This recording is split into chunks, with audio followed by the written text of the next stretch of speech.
Evening student. हम लोग प्रयास टेस्ट सीरीज़ का व्याख्या करेंगे। हम मुख्य रूप से एंशियंट हिस्ट्री, मिडाइवल हिस्ट्री और बिहार हिस्ट्री का व्याख्या करेंगे और एक एक करके क्वेश्चन को देखना शुरू करते हैं।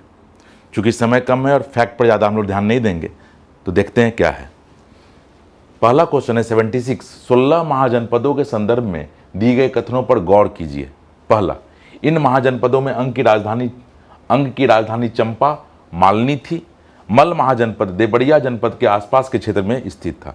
ये प्रॉपर फैक्ट है और दोनों स्टेटमेंट सही है। दो फैक्ट है और दोनों स्टेटमेंट सही है, तो इसका आंसर हो जाएगा डी। ठीक है, आगे बढ़ते हैं।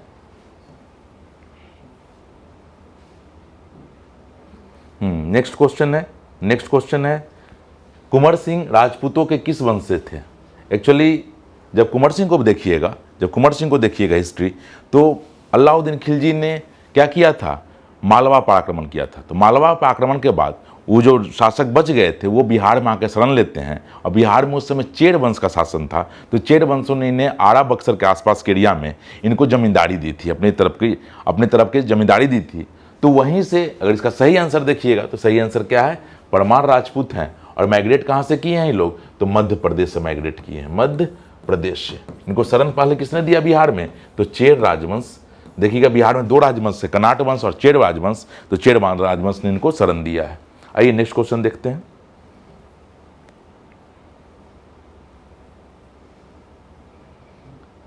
ये बिहार का करंट अफेयर का क्वेश्चन है।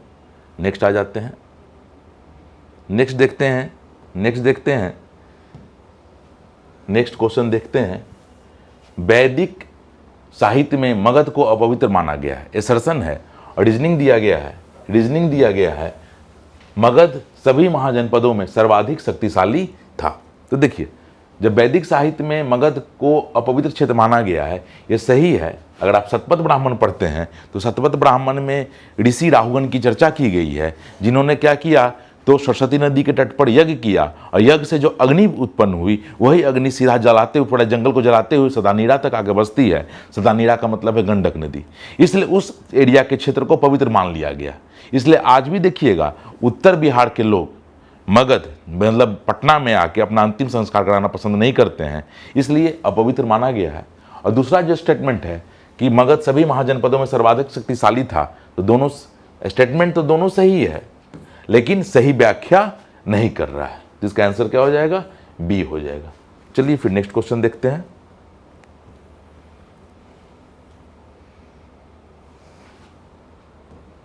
पहला नेक्स्ट क्वेश्चन है, बिहार विद्यापीठ के प्रथम कुलपति कौन थे। एक्चुअली ये क्वेश्चन कहां से, ये क्वेश्चन है असहयोग आंदोलन से। असहयोग आंदोलन से में 3 चीज हुआ था बिहार में, और देखिएगा यही 3 से क्वेश्चन पूछता है। पहला क्वेश्चन क्या पूछता है, किन्होंने चुनाव से अपना नाम वापस ले लिया था, पहला क्वेश्चन होता है। दूसरा, किन्होंने वकालत छोड़ी। और तीसरा, शिक्षा के क्षेत्र में क्या काम हुआ। शिक्षा के क्षेत्र में 3 काम होता है। पहला क्या होता है, तो देखिएगा पटना गया रोड पर नेशनल महाविद्यालय की स्थापना की गई थी, जिसके कुलपति राजेंद्र प्रसाद को बनाया गया था। उसी प्रांगण में बिहार विद्यापीठ की स्थापना की गई थी, जिसका उद्घाटन महात्मा गांधी ने किया था। इनके प्रथम कुलपति किनको बनाया गया था, तो ब्रजकिशोर प्रसाद को बनाया गया था। और तीसरा क्वेश्चन होता है कि इंजीनियरिंग कॉलेज के छात्रों ने जब कॉलेज को त्याग दिया, तो देखे होंगे जिसको हम लोग सदाकत आश्रम बोलते हैं, वहीं पर पहली बार उनकी शिक्षा की व्यवस्था की गई थी। आइए नेक्स्ट क्वेश्चन देखते हैं।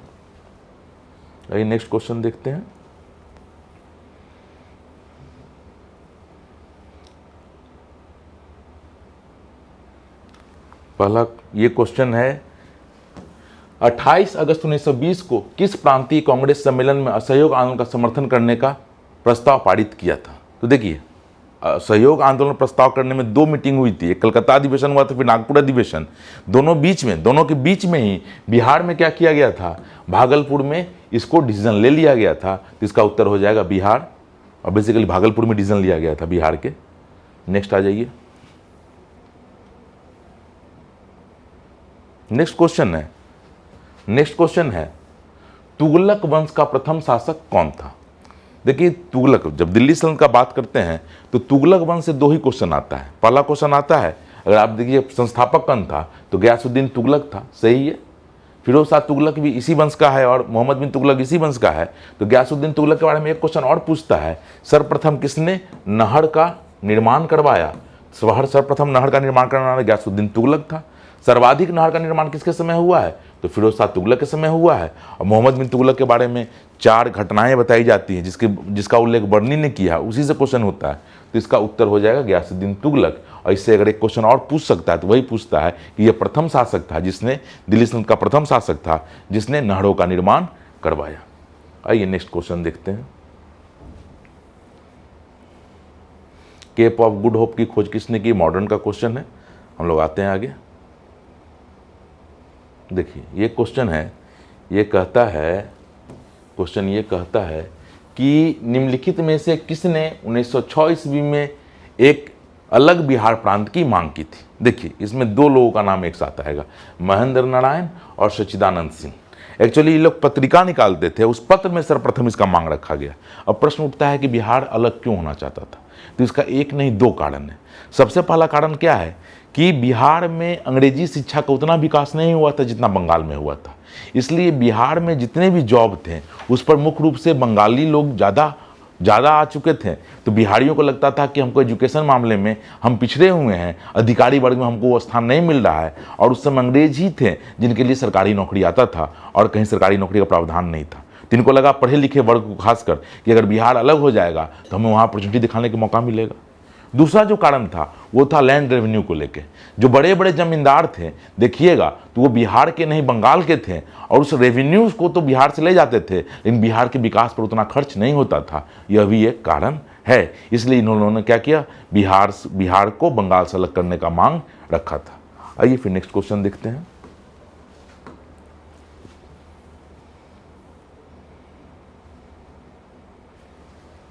क्वेश्चन है, निम्नलिखित में से किस मुगल सम्राट ने बीबी के मकबरे का निर्माण करवाया था जिसने दक्षिण भारत का ताजमहल भी कहा जाता है? यह औरंगजेब है। सीधा ऑप्शन है कि औरंगजेब ही, इनमें से जितने भी शासक हैं इनमें औरंगजेब ही जो दक्षिण भारत तक पहुंच सका था। और औरंगजेब के समय आर्थिक स्थिति इतनी अच्छी नहीं थी कि बहुत निर्माण करता, इसलिए क्वेश्चन इंपॉर्टेंट हो जाता है। आइए नेक्स्ट क्वेश्चन देखते हैं। नेहरू रिपोर्ट के संदर्भ में ये मॉडर्न का क्वेश्चन है, हम आगे बढ़ेंगे। ये भी मॉडर्न का क्वेश्चन है, हम लोग आगे बढ़ेंगे। ये भी मॉडर्न का क्वेश्चन है, आगे बढ़ेंगे। ये करंट अफेयर है। देखिए ये क्वेश्चन ये है कि बिहार का पहला अंग्रेजी दैनिक कौन था? देखिए अगर दैनिक पर बात कीजिएगा, अगर आंसर देखा जाए तो दैनिक पर बात कीजिएगा तो पहला द बिहार हेराल्ड था, लेकिन वो दैनिक नहीं था, वो वीकली था। लेकिन कभी कभी यूपीएससी क्या बोलता है कि आपको अगर 2 विकल्प सही लगे या कोई विकल्प सही नहीं लगे तो जब से ज़्यादा सही विकल्प लगे उसको टिक कीजिएगा। तो मेरे हिसाब से आपको ए टिक कर देना चाहिए क्योंकि नन ऑफ दीज ऑप्शन यहाँ नहीं दिया हुआ है। चलिए फिर आगे बढ़ते हैं। ये मॉडर्न का क्वेश्चन, ये मॉडर्न का क्वेश्चन है। अब ये क्वेश्चन को देखते हैं। बिहार में रामकृष्ण समाज की स्थापना किसने की? देखिए इसका आंसर है बाबा ठाकुर दास। देखिए क्रांतिकारी आंदोलन जो बिहार में देखिए 2 फेज में चलता है, 1905 से लेके 1916 तक, और इसी फेज की ये घटना है। और यहीं पर देखिएगा मदरलैंड, एक पढ़ आता है द मदरलैंड, एक कहता है मदरलैंड। द मदरलैंड का जब बात कीजिएगा तो जब मदरलैंड का बात कीजिएगा तो ये क्रांतिकारियों का अखबार था और बाबाजी ठाकुरदास ने इसी से प्रारंभ किया था।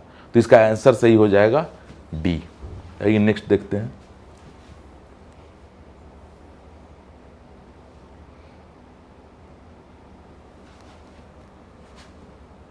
ये क्वेश्चन देखते हैं। इस क्वेश्चन में क्या है, निम्नलिखित में से बिहार के किस व्यक्तित्व को महापंडित कहा जाता है? तो सीधा आंसर है राहुल शांतकृष्णायन। ये देखिएगा तो हिंदी जगत के बहुत सम्मानित विद्वान हैं और किसान नेता के रूप में इनको बिहार जानता है। आइए नेक्स्ट देखते हैं। यह मॉडर्न का क्वेश्चन आ गया। ये चिर परिचित क्वेश्चन है और कई बार बीपीएससी पूछ भी चुका है। बिहार कांग्रेस सोशलिस्ट पार्टी के सचिव कौन थे? और याद रखिएगा जयप्रकाश नारायण से क्वेश्चन आता है तो ये क्वेश्चन आपको याद ही रहना चाहिए, और बिहार में कई बार पूछ चुका ये क्वेश्चन, तो ये कोई नया क्वेश्चन नहीं है। आगे देखते हैं हम लोग।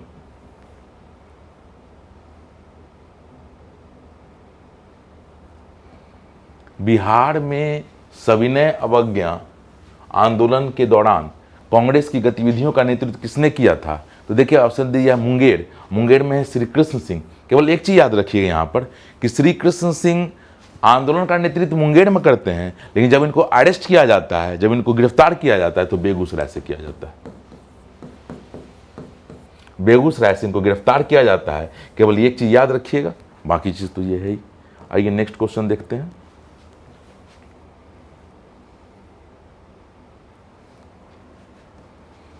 बिहार दिवस किस वर्ष की घटनाओं के आधार पर 22 मार्च को मनाया जाता है? तो सबको पता है, ये बड़ा फेमस स्टेटमेंट है। 1912 दिल्ली दरबार का नाम सुने होंगे, उसी की घटना पर पहला और पार्टीशन हुआ था, बिहार को अलग घोषित किया गया था, उसी को लेके ये चीजें थी। आगे आइए, आगे देखते हैं। ये मॉडर्न का क्वेश्चन आ गया। ये मॉडर्न, ये क्वेश्चन देखते हैं, एंशिएंट हिस्ट्री का क्वेश्चन है। देखिए क्या बुलाया गया है, क्वेश्चन देखते हैं। बिहार के ऐतिहासिक विवरणों के संदर्भ में निम्नलिखित कथनों में से असत्य कथन को चुनें। बिहार के भौगोलिक क्षेत्र का प्रथम बार उल्लेख सतपथ ब्राह्मण में मिलता है। सही है, सतपथ ब्राह्मण। अभी जो हम घटना का बात की थी विधेय माधव का, वो भी घटना सतपथ ब्राह्मण का ही है, तो ये सही है। ऋग्वेद में बिहार को कीकट कहा गया है। देखिए ऋग्वेद के समय बिहार क्षेत्र में आर्यों का विस्तार नहीं था, लेकिन इस क्षेत्र से परिचित थे और ये इसको क्या कहा गया, कीकट कहा गया, तो ये भी सही है। मगध महाजनपद का उल्लेख सबसे पहले यजुर्वेद में मिलता है। ये गलत, ये स्टेटमेंट गलत है, क्योंकि जब हम बात करते हैं महाजनपद, तो महाजनपद की बनने की घटना बहुत बाद की है। अथर्ववेद बहुत पहले लिखा जा चुका था, बहुत पहले की बातें हैं, इसलिए का सही आंसर, गलत आंसर क्या हो जाएगा इसका? इसका गलत स्टेटमेंट कौन है? सी है, और उत्तर हम क्या चुनेंगे? सी होगा। चलिए फिर नेक्स्ट क्वेश्चन देखते हैं। नेक्स्ट क्वेश्चन देखते हैं फिर।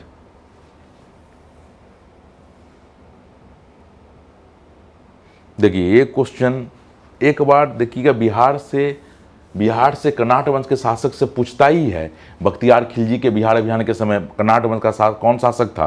तो देखिएगा नरसिंह देव। इन्होंने युद्ध नहीं करना पसंद किया, अधीनता स्वीकार भी नहीं की, कुछ रजराना, कुछ पैसे उनको दिए, और बख्तियार खिलजी फिर बंगाल की ओर बढ़ गया।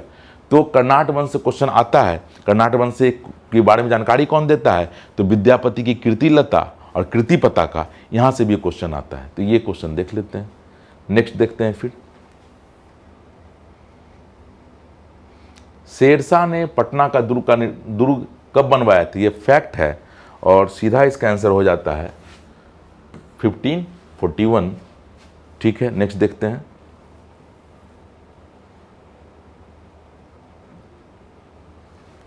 क्वेश्चन है, बिहार के सूबेदार मानसिंह ने बिहार की राजधानी कहाँ बनाया था?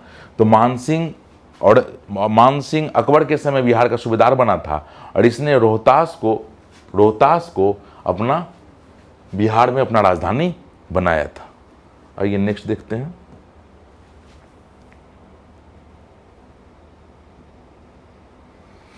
नेक्स्ट क्वेश्चन है, बिहार में नोनिया विद्रोह किस वर्ग द्वारा किया गया था?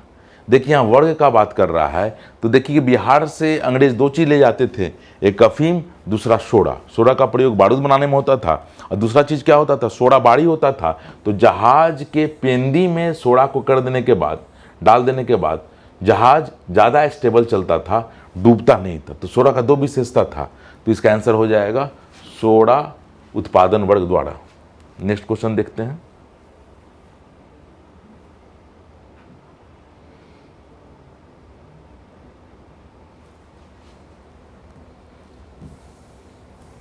बिहार के सासाराम में निम्नलिखित में से किसका मकबरा स्थित है? देखिए अब जब बात कीजिएगा तो हम लोग सासाराम को बस शेरशाह के मकबरा के लिए जानते हैं, लेकिन इस्लाम शाह का भी मकबरा वहीं है। इस्लाम शाह कौन था? तो शेरशाह का पुत्र था। चूंकि दो का मकबरा वहाँ है, इसलिए इसका हो जाएगा उपयुक्त में से एक से अधिक।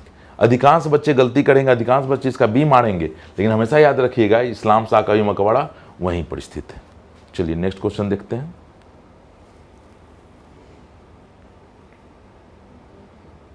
नेक्स्ट क्वेश्चन देखते हैं।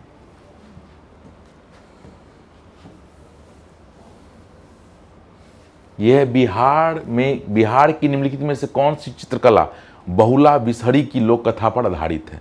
देखिए, बहुला बिसहरी की लोक कथा क्या है पहले समझ लेते हैं, चूंकि मेंस का पोर्शन पड़ जाता है चित्रकला। इसमें घटना है, एक धनी व्यापारी की घटना है जिसके बारे में कहा जाता है कि उसके पुत्र को सांप ने डस लिया था। तो उसकी बहू जो थी, मतलब जिसके पास सांप ने डस लिया था, उसकी बहू ने क्या किया, तो सती होने के जगह अपने पति को साथ आज बोली कि शरीर में स्वर्ग जाऊंगा। और उसी की जो घटनाओं को लेकर जो विभिन्न घटना है, सांप का डसना, सांप कैसे प्रवेश करता है, उसका महल कैसा था, उससे जुड़ी जो चित्रकला है वो इसी पर बेस्ड है। बेसिकली ये घटना भागलपुर की है और ये महाजनपद के लिए काम है, और उस समय भागलपुर को अंग महाजनपद कहा जाता था। ठीक है, फिर नेक्स्ट क्वेश्चन देखते हैं। ठीक है स्टूडेंट, यही था आज का डिस्कशन, एंशिएंट, मिडाइवल और बिहार हिस्ट्री। उम्मीद है कि आप लोग अपने पढ़ाई में लगे रहे होंगे। पढ़ाई कीजिए, एग्जाम भी नज़दीक है। Best of luck, thank you. नमस्कार दोस्तों, मैं हूं दिनेश कुंतल और आप देख रहे हैं परफेक्शन आईएएस। हाल ही में परफेक्शन आईएएस ने 69th बीपीएससी के लिए एक प्रोग्राम लॉन्च किया था, इसका आपको सभी को पता होगा, प्रयास नाम का। और प्रयास नाम के जो मॉक टेस्ट है उसमें मैं इंडियन पॉलिटी से डील कर रहा हूं और भारतीय राज व्यवस्था में आज हम मॉक टेस्ट के सभी क्वेश्चंस को एक्सप्लेनेशन के साथ देखेंगे, और एक्सप्लेनेशन के साथ साथ और उनसे क्या क्या क्वेश्चंस बन सकते हैं, कौन कौन से डायमेंशंस निकल सकते हैं, उन प्रश्नों पर भी चर्चा करेंगे डिटेल में। तो आइए, सबसे पहला प्रश्न क्या है? पहला प्रश्न है, निम्नलिखित में से कौन सी भारतीय संविधान की विशेषता नहीं है? जब हम संविधान पढ़ते हैं तो सबसे पहले संविधान की पृष्ठभूमि, उसके बाद संविधान सभा, उसके बाद संविधान की विशेषताएं पढ़ते हैं कि क्यों भारत का संविधान विश्व के इतने सारे संविधानों से अलग है। सबसे पहला ऑप्शन है पंथ निरपेक्ष। तो पंथ निरपेक्ष राज्य भारत के संविधान की विशेषता है। क्यों? क्योंकि अगर बात करें अनुच्छेद 25 से लेकर 28 धार्मिक स्वतंत्रता के अधिकार में भारत की प्रकृति धर्मनिरपेक्ष की दिखाई देती है, लेकिन 42वें संविधान संशोधन 1976 द्वारा प्रस्तावना में पंथ निरपेक्ष शब्द को प्रॉपर तरीके से जोड़ दिया गया था। 42वें संविधान संशोधन 1976 द्वारा प्रस्तावना में 3 शब्द जोड़े गए थे, समाजवादी, पंथ निरपेक्ष और अखंडता। तो पहली विशेषता है। दूसरा है एकल नागरिकता। तो भारत का संविधान की ये भी विशेषता है। जब हम केंद्र राज्य संबंधों को आधार बनाकर शासन व्यवस्था का वर्गीकरण करते हैं तो 2 तरीके की शासन व्यवस्था निकलती है, संघात्मक और एकात्मक। संघात्मक शासन व्यवस्था अमेरिका की है और एकात्मक शासन व्यवस्था ब्रिटेन की है। लेकिन हमारी बात करें तो हमारे संविधान में आर्टिकल 1 में भारत राज्यों का संघ, India that is Bharat is A union of India, इस शब्द का प्रयोग किया गया है कि भारत राज्यों का संघ होगा। तो हमने अमेरिका और ब्रिटेन दोनों से जो लक्षण थे वो संविधान में समा दिए हैं। तो सबसे पहले बात करते हैं संघात्मक क्या होता है। तो अमेरिका में 2 संविधान होते हैं, केंद्र का अलग, राज्य का अलग, 2 सरकारें, केंद्र की अलग, राज्य की अलग, 2 न्यायपालिका, केंद्र की अलग और राज्य की अलग, और केंद्र और राज्य की शक्तियाँ समान होती हैं। वहीं पर अगर हम बात करें एकात्मक की, ब्रिटेन की, तो ब्रिटेन में एक संविधान होता है, सभी शक्ति केंद्र में निहित होती है। उसके बाद वहाँ पर एकल नागरिकता होती है। तो एकल नागरिकता हमने कहाँ से ली है? एकल नागरिकता हमने ब्रिटेन से ली है। तो ये भी विशेषता है कि इससे भाईचारा बढ़ता है, चाहे मैं बिहार में रहूँ, चाहे उत्तर प्रदेश, चाहे हरियाणा, चाहे पंजाब में, लेकिन हमारे पास भारत की नागरिकता है, एकल नागरिकता। तो भाईचारा को बढ़ावा देने के लिए हमने सिंगल सिटीजनशिप को अडॉप्ट किया है। तो ये भी विशेषता है। तीसरा है अधिनायकवादी सरकार। तो अधिनायकवादी सरकार हमारे संविधान की विशेषता नहीं है। पर ये होती क्या है? अधिनायक मतलब क्या है? राजा, अधिनायक, जहाँ पर शासक की शक्तियों पर कोई सीमा नहीं होती, जहाँ सरकार की शक्तियों पर कोई सीमा नहीं होती, एब्सोल्यूट फॉर्म में होती है, अत्यंतिक फॉर्म में, उसको बोलते हैं अधिनायकवादी सरकार। क्या भारत के संविधान में ऐसा है? नहीं। भारत के संविधान में विधायिका, कार्यपालिका और न्यायपालिका तीनों की शक्तियों पर सीमाएं लगाई गई हैं। विधायिका अपना कार्य करेगी, कार्यपालिका अपना, न्यायपालिका अपना, और तीनों ही संविधान सम्मत कार्य करेंगी। अगर विधायिका या कार्यपालिका संविधान सम्मत कार्य नहीं करती है तो न्यायपालिका न्यायिक पुनरावलोकन का सहारा लेते हुए उसका परीक्षण करके उन आदेशों को और उन कानूनों को रद्द कर देती हैं जो संविधान सम्मत नहीं। और न्यायपालिका को भी संविधान के दायरे में रहकर ही कार्य करना होता है, अन्यथा संसद न्यायाधीशों को भी हटा सकती है विशेष बहुमत से प्रस्ताव पारित करके। तो अधिनायकवादी सरकार हमारे संविधान की विशेषता नहीं है। उसके बाद नेक्स्ट ऑप्शन है स्वतंत्र न्यायपालिका। तो स्वतंत्र न्यायपालिका की बात करें तो हमारे देश में सरकार के 3 अंग होते हैं, विधायिका, कार्यपालिका और न्यायपालिका। विधायिका और कार्यपालिका आपस में जुड़ी हुई है और कार्यपालिका विधायिका के प्रति सामूहिक रूप से उत्तरदायी होती है, लेकिन न्यायपालिका अलग है। न्यायपालिका की स्वतंत्रता है। स्वतंत्रता किस रूपों में देखी जा सकती है कि न्यायाधीशों की वेतन भत्ते और विशेष अधिकार, वेतन और भत्ते कहाँ से आते हैं? ये आते हैं भारत की संचित निधि से। कार्यकाल के दौरान उनके वेतन और भत्तों में कटौती नहीं की जा सकती, केवल वित्त आपातकाल को छोड़कर। ये अपवाद है। उसके बाद न्यायाधीशों के आचरण पर संसद या विधानमंडल में कोई भी सवाल नहीं उठाया जा सकता। संसद में उठाया जा सकता है कब? जब न्यायाधीशों को हटाने का प्रस्ताव विचाराधीन हो संसद में, तब। तो ये भी हमारे संविधान की विशेषता है। आइए नेक्स्ट क्वेश्चन देखते हैं।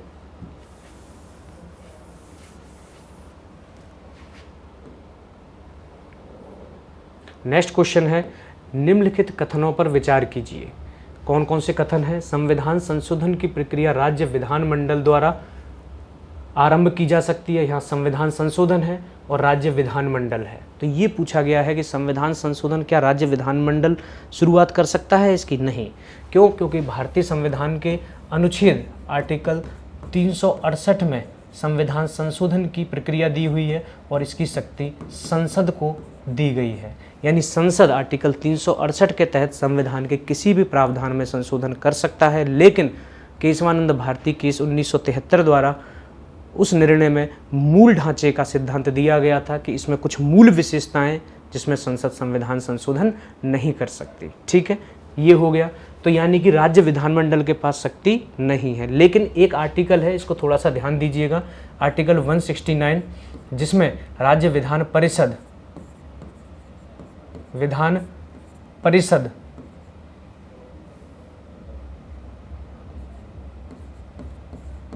राज्य विधान परिषद बनाने की एवं समाप्त करने की शक्ति संसद के पास होती है, लेकिन इसके विधेयक को सबसे पहले उस राज्य की विधानसभा से पास करना होता है जिस राज्य में विधान परिषद बनाई जानी है या समाप्त की जानी है। लेकिन अंततः शक्ति संसद के पास होती है, इस चीज़ को याद रखना। तो पहला कथन गलत है। दूसरा कथन क्या है? नागरिकों के लिए समान नागरिक संहिता की स्थापना करना राज्य के नीति निर्देशक तत्व का भाग है। यानी यहाँ समान नागरिक संहिता दी हुई है और नीति निर्देशक तत्व दिए हुए हैं। तो ये पूछा गया, ये बोला गया है कि क्या समान नागरिक संहिता नीति निर्देशक तत्वों का भाग है? तो अगर हम संविधान को देखेंगे तो संविधान के पहले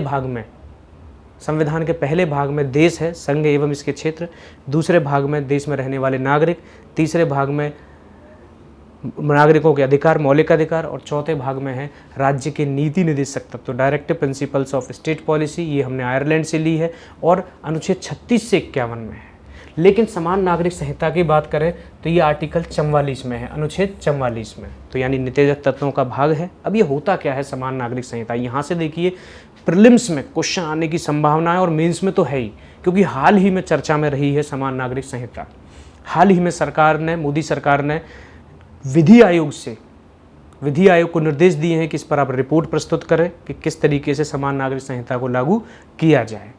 तो चर्चा में है तो यहाँ से क्वेश्चन बन सकता है। विधि आयोग से क्वेश्चन बनने के पूरे चांस हैं। सबसे पहले कि ये होती क्या है, तो देखिए 2 तरीके की संहिता होती हैं, एक नागरिक संहिता, एक आपराधिक संहिता। आपराधिक संहिता कौन सी होती है? आपराधिक संहिता वो होती है कि किस कार्य को अपराध माना जाएगा, उस अपराध के लिए क्या सजा दी जाएगी, जो कि आईपीसी में है, भारतीय दंड संहिता में, जो भारत के हर नागरिक पर बराबर लागू होती है। ठीक है, हाल ही में आईपीसी को भी चेंज किया गया है संसद द्वारा, इस पर भी आपको थोड़ा सा देख कर जाना है। नागरिक संहिता क्या होती है? नागरिक संहिता में वो आचरण आते हैं जैसे शादी, विवाह, तलाक, उत्तराधिकार से जुड़े हुए विवाद आते हैं इसमें। और आपको पता है हमारे देश में ज़्यादातर नागरिक संहिता धर्म के आधार पर है। हिंदुओं के लिए हिंदू मैरिज एक्ट है, मुसलमानों के लिए मुस्लिम पर्सनल लॉ है, अलग अलग कानून हैं। इसी को लेकर समान नागरिक संहिता बनाने की बात चली है और आर्टिकल 44 में लिखा है निर्देशक तत्वों में कि राज्य समान नागरिक संहिता को लागू करेगा। पूरे देश में एक कानून होगा सभी के लिए। इसी के लिए विधि आयोग के लिए कहा गया था। तो ये कथन बिल्कुल सही है। लेकिन अब बात करते हैं विधि आयोग की। तो विधि आयोग क्या है? तो देखिए, विधि आयोग की बेटा बात करें, बहुत इंपॉर्टेंट है ये क्वेश्चन। विधि आयोग, विधि आयोग याद रखिएगा, विधि आयोग एक गैर संवैधानिक और कार्यकारी संस्था है। कार्यकारी संस्था है, यानी समय के हिसाब से इसका गठन किया जाता है, फिर समाप्त कर दिया जाता है। सबसे पहले विधि आयोग की स्थापना चार्टर एक्ट 1833 के तहत 1834 में हुई थी। Very important. किसके द्वारा? चार्टर एक्ट 1800, चार्टर अधिनियम 1833 के तहत इसकी स्थापना 1834 में हुई थी और इसके अध्यक्ष थे लॉर्ड मैकाले। लॉर्ड मैकाले जब हमारा देश आज़ाद हो गया तो सबसे पहला 1955 में इसका गठन किया गया विधि आयोग का, और 1955 में इसके अध्यक्ष थे MC सीतलवाद। और उसके बाद अगर बात करें वर्तमान तक, तो वर्तमान में 22वां विधि आयोग की गठन किया गया है केंद्र सरकार द्वारा। और ये जो 22वां विधि आयोग है, 22वां विधि आयोग का गठन किया गया है। और ये जो 22वां विधि आयोग है, इसके अध्यक्ष हैं Rituraj Awasthi. Very very important, यहाँ से क्वेश्चन आ जाता है, सीधा पूछा जाएगा ये कौन सी संस्था है, तो गैर संवैधानिक कार्यकारी संस्था है। उसके बाद पहली बार गठन कब हुआ? आज़ादी के बाद पहला गठन कब हुआ? अब कौन सा विधि आयोग है और इसके अध्यक्ष कौन रहे हैं? तो अगर दोनों क्वेश्चंस को देखेंगे तो दूसरा सही है, तो इसका ऑप्शन है आंसर बी। तो बी इसका सही आंसर है। ठीक है, आइए नेक्स्ट क्वेश्चन की तरफ देखते हैं। देखिए, परफेक्शन IAS ने आपके लिए बहुत महत्वपूर्ण क्वेश्चंस डाले हैं और यहीं से इसी तरीके के क्वेश्चन आपके सामने जब आप प्रीलिम्स दोगे 30 सितंबर को, तो आपके सामने सेम ऐसे ही क्वेश्चन मिलेंगे, लगभग इनसे जुड़े हुए। इसीलिए हर डायमेंशंस को हम कवर करने की कोशिश कर रहे हैं।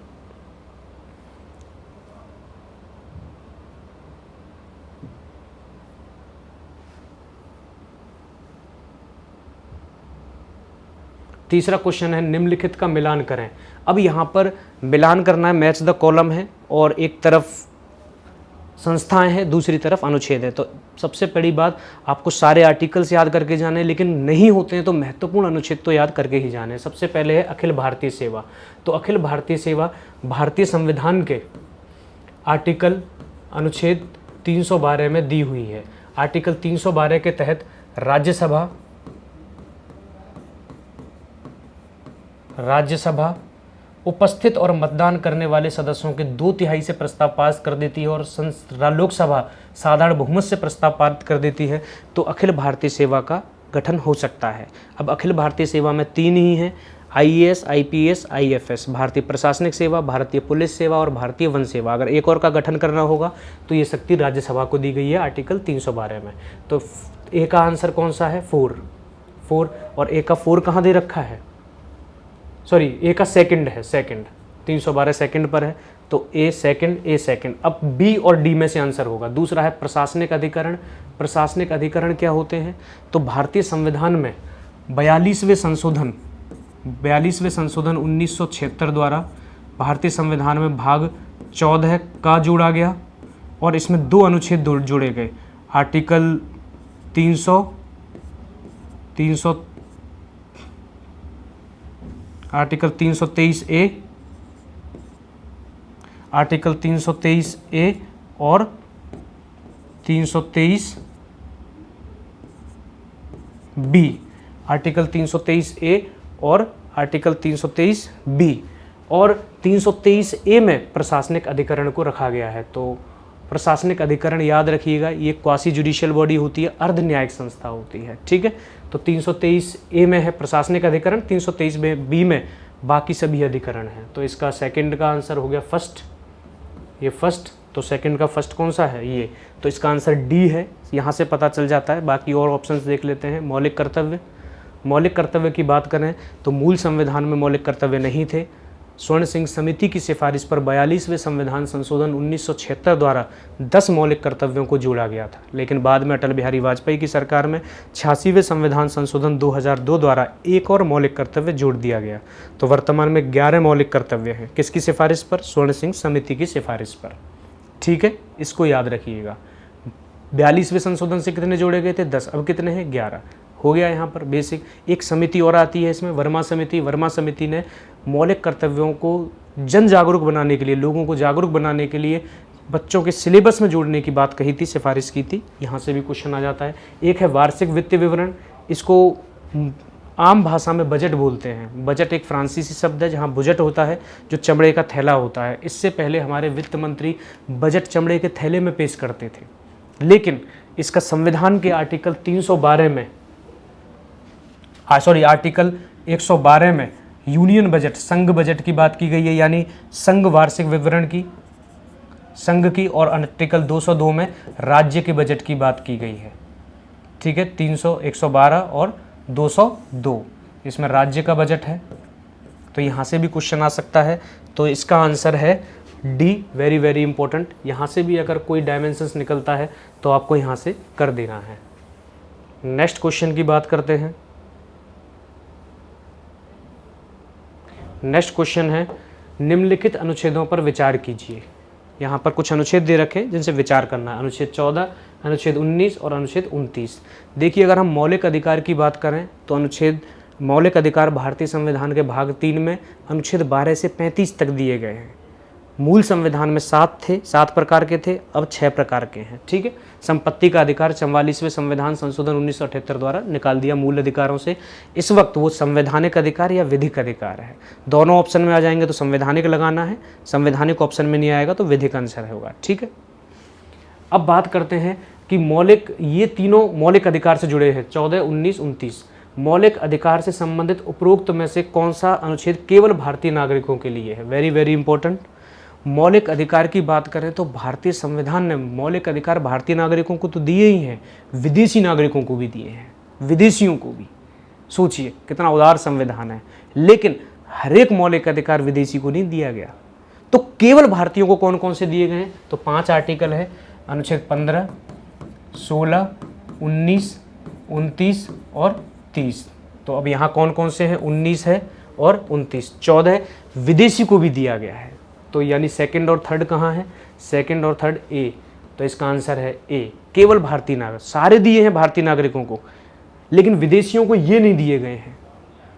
ठीक है, विदेशियों को कौन सा दिया गया? 14। ठीक है, तो इस चीज को याद रखिएगा। नेक्स्ट क्वेश्चन की बात करते हैं। देखिए, इतने अच्छे अच्छे क्वेश्चंस जोड़े गए हैं आपके लिए केवल, तो इसको जरूर लगाइएगा। और अगला प्रयास भी आने वाला है, तो अगले प्रयास में भी आपको जी जान लगा के मेहनत करनी है, और सारे प्रयास जितने भी होंगे उन सब में भाग लेना है और अपनी सिलेक्शन को सुनिश्चित करना है। नेक्स्ट है, 42वें संविधान संशोधन के तहत निम्नलिखित में से कौन सा प्रावधान संविधान की समवर्ती सूची में नहीं डाला गया? समवर्ती सूची की बात करते हैं सबसे पहले। तो हमारे देश में केंद्र और राज्य के बीच शक्तियों का विभाजन है, और 7वीं अनुसूची में, भारतीय संविधान में 12 अनुसूची हैं, मूल संविधान में ये 8 थी, अब 12 हैं। तो इस चीज़ को याद रखिएगा। 7वीं अनुसूची में सूची के आधार पर शक्तियों का बंटवारा किया गया केंद्र और राज्य के बीच, जिसमें 3 सूची हैं, संघ सूची, राज्य सूची और समवर्ती सूची। यहाँ पूछा गया है समवर्ती सूची से। देखिए, समवर्ती सूची में मूल संविधान में बेटा 52 विषय थे, लेकिन 42वें संविधान संशोधन 1976 द्वारा 5 विषय इसमें से घटा दिए गए, और वर्तमान में इसमें केवल 47 विषय हैं।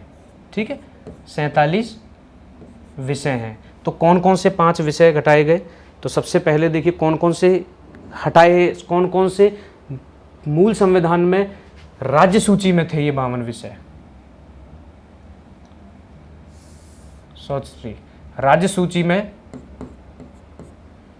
66 विषय थे। राज्य सूची में 66 विषय थे। अब कितने हैं? अब हैं बेटा इसमें 61 विषय। 5 विषय हटा दिए गए राज्य सूची से, और 5 विषय कहाँ जोड़ दिए गए? 5 विषय जोड़ दिए गए समवर्ती सूची में। समवर्ती सूची में। समवर्ती सूची में पहले थे 47 विषय, अब हैं 52 विषय। तो कौन कौन से जोड़े गए हैं, तो इसको ध्यान रखिएगा, वेरी वेरी इंपॉर्टेंट, यहाँ से भी क्वेश्चन आ जाता है। तो सबसे पहले शिक्षा, एक तो ये हो गया, वन्य जीव और पक्षियों का संरक्षण, 2 ये हो गया, वन जोड़ा गया था, 3 तो ये हो गए। चौथा हो गया माप एवं तोल, माप एवं तोल, माप एवं तोल और माप एवं तोल, और पांचवा हो गया आपका परिवार नियोजन एवं जनसंख्या नियंत्रण, और उसके बाद अधीनस्थ न्यायालय। ठीक है, 1 2 3, उसके बाद 4 और अधीनस्थ न्यायालय परिवार नियोजन। ठीक है, तो ये 5 हो गए। अब ये जो 5 हो गए तो कौन सा नहीं है, तो 42वें संशोधन द्वारा इसको नहीं जोड़ा गया, तो सी आंसर होगा। इस चीज को याद रखिएगा। कृषि आज भी राज्य सूची का विषय है, तो यहां से भी क्वेश्चन आ जाता है डायरेक्ट।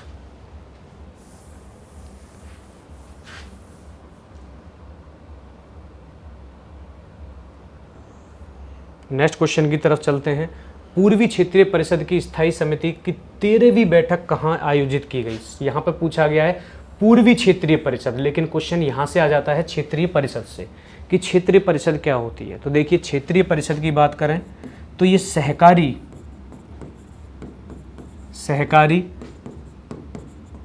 संघवाद की संस्था है। सहकारी संघवाद की संस्था है।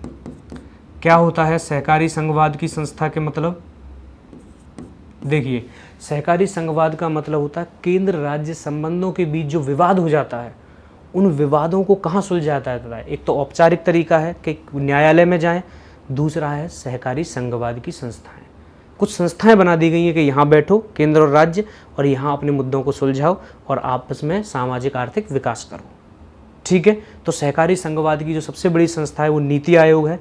एक और है जिसको बोलते हैं क्षेत्रीय परिषद, और भी हैं लेकिन मेन ये है। क्षेत्रीय परिषद से अक्सर क्वेश्चन आ जाता है। अब क्षेत्रीय परिषद क्या संवैधानिक है? नहीं, ये गैर संवैधानिक है। कैसे? क्योंकि इसका गठन राज्य पुनर्गठन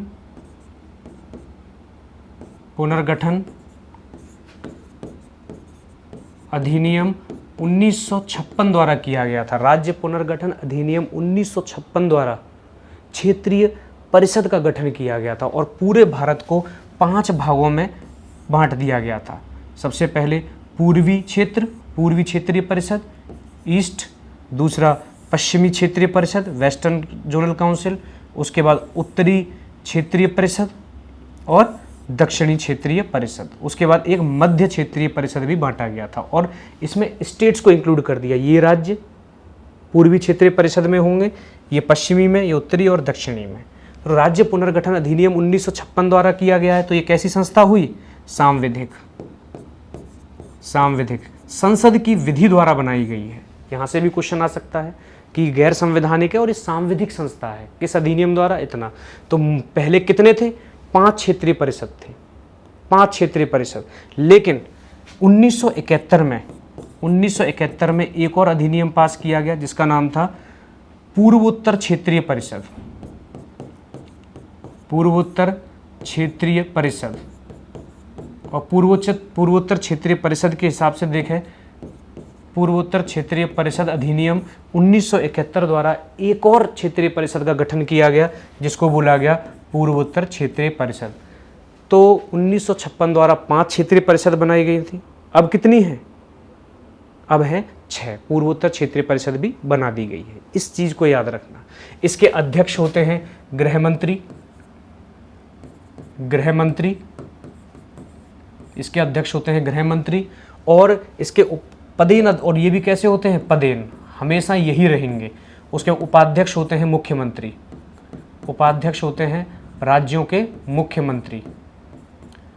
मुख्यमंत्री इसके, यानी जैसे पूर्वी क्षेत्रीय परिषद की बात की गई है तो पूर्वी क्षेत्रीय परिषद में 4 राज्य हैं,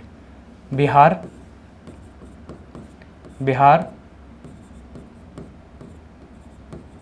झारखंड, पश्चिम बंगाल, वेस्ट बंगाल और उड़ीसा। 4 हैं। पहले सिक्किम भी था, लेकिन सिक्किम को बाद में जब पूर्वी उत्तर क्षेत्रीय परिषद का गठन हुआ 1971 में, तो सिक्किम को बाद में पूर्व उत्तर क्षेत्रीय परिषद में डाल दिया गया। तो 4 राज्य हैं, बिहार, झारखंड, पश्चिम बंगाल और उड़ीसा। तो इन सब के जो मुख्यमंत्री होंगे वो क्षेत्रीय परिषद के सदस्य होते हैं, लेकिन उपाध्यक्ष होता है मुख्यमंत्री, और हर साल उपाध्यक्ष चेंज हो जाता है, तो रोटेशन वाइज चलता रहता है, इसको याद रखिएगा। उसके बाद 2 कैबिनेट मंत्री हर राज्य से जाते हैं, और केंद्र के भी 2 कैबिनेट मंत्री बैठते हैं इसमें, ठीक है। ये हो गया क्षेत्रीय परिषद। लेकिन क्वेश्चन पूछा गया है हाल ही में पूर्वीय क्षेत्रीय परिषद की 13वीं बैठक कहाँ आयोजित की गई, तो इसका आंसर है पटना। तो यहाँ पूछा गया पूर्वी क्षेत्रीय परिषद की स्थायी समिति की, स्थायी समिति का मतलब क्या है, पूर्वी क्षेत्रीय परिषद ने की एक स्थायी समिति है, जिसमें कौन होते हैं, उनके डेलीगेट्स होते हैं, उनके सचिव होते हैं। तो उनकी जो बैठक की गई है वो हाल ही में पटना में की गई, तो इसका आंसर है पटना, ठीक है। यहाँ से कोई भी क्वेश्चन आता है, चाहे वो आपका प्रीलिम्स हो या फिर आप कोई भी एग्जाम दे रहे हो, तो वहाँ पर आपको बहुत फायदा होगा, तो वेरी वेरी इंपॉर्टेंट। आइए नेक्स्ट क्वेश्चन देखते हैं 7। निम्नलिखित में से कौन सा अनुच्छेद पंचायती राज व्यवस्था की 29 कार्यात्मक पहलुओं से संबंधित है। देखिए यहाँ पंचायती राज व्यवस्था से क्वेश्चन पूछा गया है। देखिए मूल संविधान में पंचायती राज व्यवस्था, डीपीएसपी में अवेलेबल थी। डीपीएसपी में आर्टिकल 40 में लिखा हुआ था कि राज्य पंचायत का गठन करेगा और उसका सशक्तिकरण करेगा। राज्य पंचायत का गठन करेगा और सशक्तिकरण करेगा, ये आर्टिकल 40 में लिखा हुआ था। तो इसी को देखते हुए जवाहरलाल नेहरू सरकार ने 1957 में एक समिति बनाई जिसका नाम था बलवंत राय मेहता समिति, और बलवंत राय मेहता समिति ने पंचायत के गठन की सिफारिश की कि त्रिस्तरीय राज्य की पंचायत बनाई जाए, और भी सिफारिश थी। और उसके बाद 2 अक्टूबर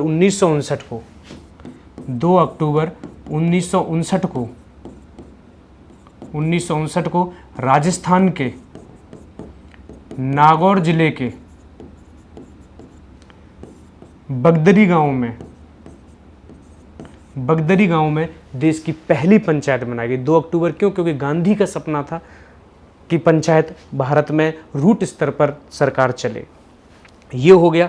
उसके बाद एक और समिति बनाई गई, अशोक मेहता समिति, इन्होंने 2 स्तरीय बताई। फिर धुंगन समिति बनाई गई, एलएम सिंघवी समिति बनाई गई। एलएम सिंघवी समिति ने सिफारिश की कि इसको संवैधानिक दर्जा दिया जाए। और उसके बाद 73वें संविधान संशोधन 1992 द्वारा भारतीय संविधान के भाग 9 में और 11वीं अनुसूची में पंचायत को जगह दी गई। 11वीं अनुसूची में 29 विषय बताए गए। 11वीं अनुसूची में 29 विषय बताए गए कि राज्य विधानमंडल इन 29 विषय में से पंचायत को कुछ कार्य सौंप सकता है। ठीक है, पूरे भी सौंप सकता है, कुछ भी सौंप सकता है। तो ये किस आर्टिकल में दिया गया, ये पूछा गया है। तो यह अनुच्छेद 243 का जी 29 कार्य ये हो गया। ठीक है, वेरी वेरी इंपॉर्टेंट। तो यहाँ से भी क्वेश्चन आपके सामने आ सकता है। बाकी और आर्टिकल्स को भी आपको थोड़ा सा देखकर जाना है। नेक्स्ट क्वेश्चन है, राज्यों में राष्ट्रपति शासन से संदर्भ। राज्यों में राष्ट्रपति शासन के संदर्भ में दिए गए कथनों पर विचार कीजिए। आपको पता होगा भारतीय संविधान के भाग 18 में आपातकाल की व्यवस्था दी हुई है। अगर बात करी जाए आपातकाल की, तो भारत में आपातकाल भारत शासन अधिनियम 1935 से लिया गया है, लेकिन आपातकाल के दौरान मौलिक अधिकारों की समाप्ति जर्मनी से ली गई है। ठीक है, इन दोनों पॉइंट्स को याद रखना, पूछा जाता है। उसके बाद 3 आपातकाल याद रखने, 3 आर्टिकल, अनुच्छेद 352, 356, 360, 4 आर्टिकल छोड़ के। 352 में राष्ट्रीय आपातकाल, 356 में राज्य आपातकाल जिसको राष्ट्रपति शासन भी बोलते हैं, और तीसरा है वित्तीय आपातकाल। राष्ट्रपति शासन के संदर्भ में कौन सा कथन सही है? सबसे पहले, राष्ट्रपति शासन अधिकतम 3 वर्षों तक लगाया जा सकता है, तो ये कथन बिल्कुल सही है। देखिए, किसी भी राज्य का संवैधानिक तंत्र की विफलता हो जाए तो राज्यपाल की सिफारिश पर राष्ट्रपति उस राज्य में राष्ट्रपति शासन लगा देता है। लेकिन राष्ट्रपति क्योंकि राष्ट्रपति केंद्र सरकार के सलाह पर कार्य करता है, इसीलिए राष्ट्रपति लगा तो देगा, लेकिन 2 माह के अंदर संसद के दोनों सदनों से साधारण बहुमत से प्रस्ताव पास कराना पड़ेगा। यानी संसद को भी लगना चाहिए साधारण बहुमत में कि सच में राष्ट्रपति शासन की इस राज्य में ज़रूरत है। और जैसे ही राष्ट्रपति शासन पास हो गया तो राष्ट्रपति शासन एक बार में 6 माह के लिए, और फिर 6 महीने बाद दोबारा पास अनुमोदन कराना पड़ेगा संसद से, फिर 6 माह, तो ये कितना हो गया, एक वर्ष। लेकिन 1 वर्ष से आगे बढ़ाने के लिए 2 कंडीशन फुलफिल होना चाहिए। या तो भारत में नेशनल इमरजेंसी लगी हो, राष्ट्रीय आपातकाल, ठीक है। दूसरा, इलेक्शन कमीशन, चुनाव आयोग लिख कर दे कि इस राज्य में चुनाव नहीं कराए जा सकते। इन दोनों कंडीशन में से एक भी कंडीशन फुलफिल है और संसद ने दोबारा पास कर दिया तो फिर 6 महीने, फिर 6 महीने, और ऐसे 3 साल तक इसको बढ़ा सकते हैं। तो ये कथन बिल्कुल सही है। दूसरा, राष्ट्रपति शासन की स्वीकृति संसद के विशेष बहुमत से होती है। देखिए, राष्ट्रीय आपातकाल में राष्ट्रपति घोषणा के 1 महीने के अंदर विशेष बहुमत से संसद का अनुमोदन होना चाहिए। राष्ट्रीय आपातकाल में होता है विशेष बहुमत, उसको 6-6 महीने करके अनिश्चित काल तक बढ़ा सकते हैं। राष्ट्रपति शासन में राष्ट्रपति की घोषणा के 2 माह के अंदर साधारण बहुमत से होता है, और 6-6 महीने करके इसको 3 साल तक बढ़ा सकते हैं। लेकिन 1 साल के बाद 2 कंडीशन फुलफिल होनी चाहिए। वित्त आपातकाल में 2 माह के अंदर साधारण बहुमत, एक बार लग गया तो वो अनिश्चित काल तक लगता है जब तक वित्तीय व्यवस्था सही नहीं हो जाती। तो इस चीज़ को याद रखना, इनके इफेक्ट जरूर पढ़ने हैं, ठीक है, ये याद रखना। तो यहाँ पर ये कथन बिल्कुल गलत है। राष्ट्रपति शासन में साधारण बहुमत की आवश्यकता होती है, विशेष बहुमत की नहीं। तो पहला कथन सही है, इसका ए आंसर सही है। आइए नेक्स्ट क्वेश्चन को देखते हैं। देखिए, प्रीलिम्स जब देने जाओगे तो फैक्ट के साथ आपको कॉन्सेप्ट पर भी ध्यान देना है, और अच्छी तरीके से ध्यान देना है। बिटवीन द लाइंस, देखो 68 बीपीएससी में किस तरीके के क्वेश्चन पूछे गए, यूपीएससी की कॉपी करने की कोशिश की गई है। तो इस 69th बीपीएससी में भी बिटवीन द लाइंस पढ़ना है, पैराग्राफ पूरा पढ़ना है, कि शब्द उसके अंदर की गहराई को समझना है, ठीक है। आइए नेक्स्ट क्वेश्चन की तरफ चलते हैं। नेक्स्ट क्वेश्चन है भारत के निम्नलिखित उपराष्ट्रपतियों को उनके कार्यकाल के आधार पर पहले से बाद के क्रम में व्यवस्थित कीजिए। यानी यहां पर क्वेश्चन में उपराष्ट्रपति पूछा है असेंडिंग ऑर्डर में, बढ़ते हुए क्रम में, इनका क्रम लगाना है। तो देखते हैं पहले कौन से हैं। भैरों सिंह शेखावत, कृष्णकांत, के.आर. नारायणन और डॉक्टर शंकर दयाल शर्मा। तो आपको हल्का सा आइडिया होगा क्योंकि हाल ही में करंट में रहा है उपराष्ट्रपति का पद। तो डॉक्टर शंकर दयाल शर्मा का अगर हम कार्यकाल देखें तो 1987 से ये रहा इनका 1992 तक। कृष्णकांत ये उपराष्ट्रपति रहे 1992 से लेकर 1997 तक। उसके बाद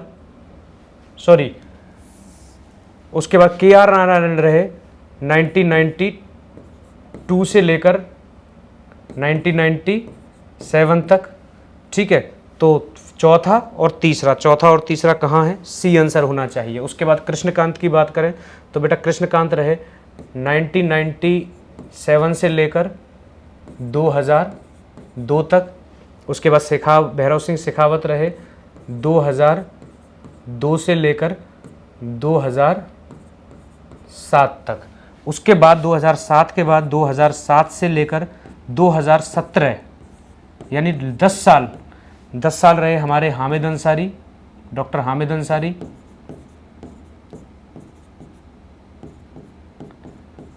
उसके बाद 2017 से 2022 तक रहे हमारे वेंकैया नायडू, सभी को पता होगा वेंकैया नायडू, ठीक है। और उसके बाद 2022 में हमारे उपराष्ट्रपति चुने गए जगदीप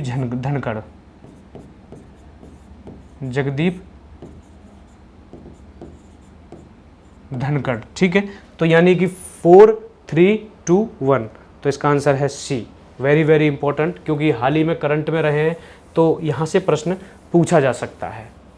आइए नेक्स्ट क्वेश्चन की तरफ चलते हैं।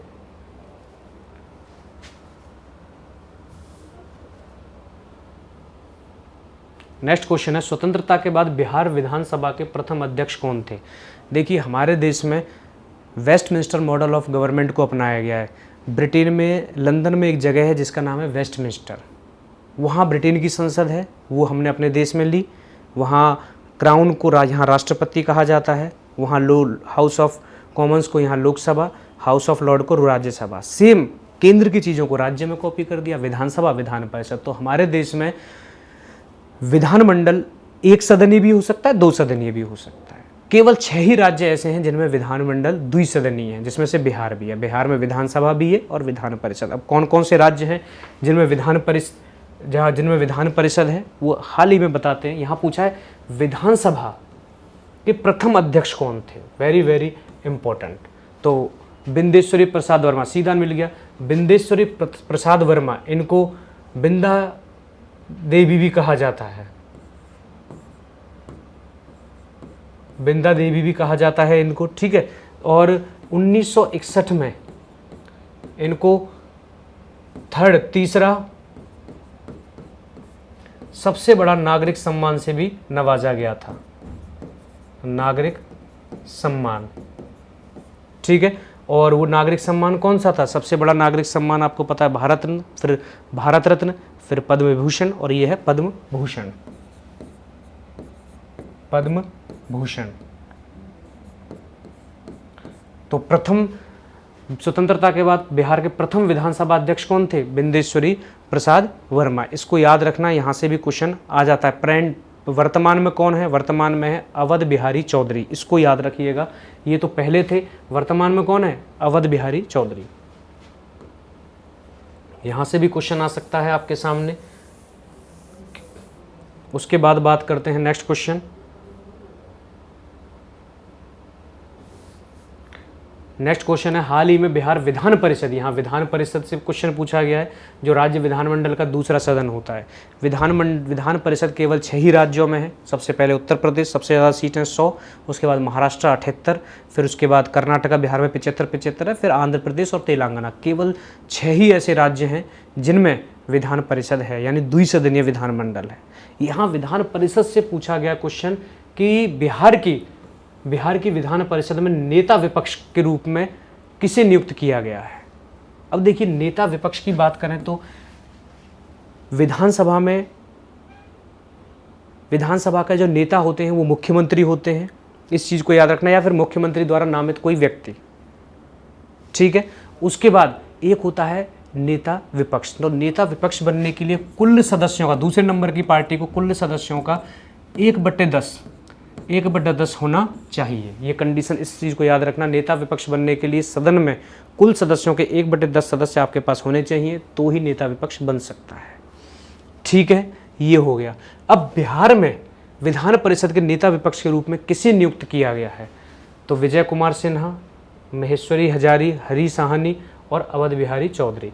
तो इनका आंसर है सी, यानी कि हाल ही में बिहार के विधान परिषद में नेता विपक्ष के रूप में हरी साहनी को नियुक्त किया गया है, ठीक है। उसके बाद विधानसभा की बात करें तो विधानसभा में नेता प्रतिपक्ष कौन है? विजय कुमार सिन्हा, इसको भी याद कर लेना, ठीक है। तो यहाँ से क्वेश्चन आ जाता है। और विधानसभा और विधान परिषद दोनों सदनों के आपको जितने भी पद हैं वो ज़रूर याद करने। पहला अध्यक्ष कौन था, पहला उपाध्यक्ष कौन था, पहला विधानसभा सचिव कौन था, ठीक है, पहला नेता विपक्ष, पहला नेता कौन था। उसके बाद विधान परिषद का भी सेम इस कंडीशन से आपको याद करना है।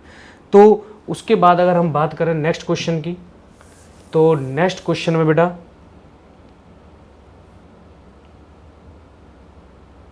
तो बस केवल पॉलिटी के 11 ही क्वेश्चन पहले मॉक टेस्ट में हमने आपको दिए थे, जो कि बहुत ही महत्वपूर्ण थे, ठीक है। तो हाल ही में जो परफेक्शन आई है इसका प्रयास मॉक टेस्ट किया गया, उसमें मॉक टेस्ट फर्स्ट में जो आपको पॉलिटी के शुरुआत के 11 क्वेश्चन थे मैंने आपको डिटेल में पढ़ाए हैं। यहाँ से क्वेश्चन आ सकता है, साथ में जो डायमेंशंस बनते थे वो भी पूरे डिटेल में कराने की कोशिश की गई है। तो यहाँ से क्वेश्चन आ जाते हैं, इनको ज़रूर याद रखिएगा। क्षेत्रीय परिषद में जो 6 क्षेत्रीय परिषद हैं उनमें कौन कौन से राज्य आते हैं उनको ज़रूर पढ़ लीजिएगा। तो मैं आशा करता हूँ कि आपको सहज और सरल तरीके से सारी चीज़ें समझ में आई होंगी। बहुत बहुत धन्यवाद। जय हिंद, जय भारत और बेस्ट ऑफ लक। जो आपका 30 सितंबर को 69th BPSC होने वाला है, थोड़ा सा ढंग से तैयारी करना। लगभग 15 दिन ही बचे हैं और मुझे आशा है कि बहुत सारे बच्चे परफेक्शन IAS के सिलेक्शन ला कर देंगे। बहुत बहुत धन्यवाद। Welcome to perfection IAS। आज हम डिस्कशन करेंगे प्रयास 1 का करंट अफेयर सेक्शन। तो हम लोग शुरू करते हैं। क्वेश्चन नंबर 6 में जो है इसमें पूछा गया है कि पूर्वी क्षेत्रीय परिषद की स्थायी समिति की 13वीं बैठक कहाँ हुई थी। तो ये जो 13वीं बैठक हुई थी जो इसकी, ये हुई थी आपका पटना में। ठीक है, अब थोड़ा सा हम लोग बात कर लेते हैं कि क्षेत्रीय परिषद होता क्या है। देखिए, जो जोनल काउंसिल है, जोनल काउंसिल की स्थापना हुई थी राज्य पुनर्गठन अधिनियम 1956। इसके तहत 5 जोनल काउंसिल बनाए गए थे, जिसमें उत्तरी, दक्षिणी, पूर्वी, पश्चिमी और मध्य क्षेत्रीय परिषद का गठन किया गया था। ठीक है, इसी का पूर्वी जो भाग है उसी में बिहार, बंगाल, उड़ीसा और झारखंड आता है। ठीक है, इसकी बैठक पटना में हुई थी। इसकी जो अध्यक्षता है गृह मंत्री करते हैं, गृह मंत्री भारत सरकार। इसके जो उपाध्यक्ष होते हैं जोनल काउंसिल के चीफ मिनिस्टर्स होते हैं। 1 वर्ष के लिए रोटेशन के आधार पे चुने जाते हैं, रोटेशन के आधार पे चुने जाते हैं। ठीक है, तो इसी का बैठक पटना में हुआ था और इसका 13वां बैठक था। तो आपके लिए इम्पोर्टेंट है, हो सकता है कि आपका एक्ट पूछ दिया जाए, या हो सकता है कि कितनी जोनल काउंसिल है और ये बैठक कहाँ हुआ है और बिहार किस जोनल काउंसिल का पार्ट है, ये क्वेश्चन में पूछा जा सकता है। ठीक है, ओके, आते हम लोग नेक्स्ट क्वेश्चन की ओर।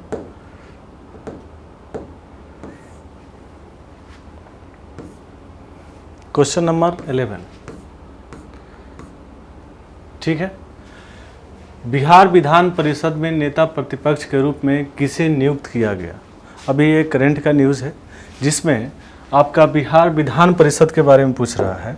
इसके बारे में आपको ध्यान रखना है। बिहार विधान परिषद, इसके जो नेता हैं जो चुने गए हैं, हरीश सहनी बिहार विधान परिषद के नेता चुने गए हैं। तो ऑप्शन सी इसमें सही है। ध्यान एक चीज़ का और रखिएगा, जो विजय कुमार सिन्हा हैं ये विधानसभा के नेता प्रतिपक्ष चुने गए हैं।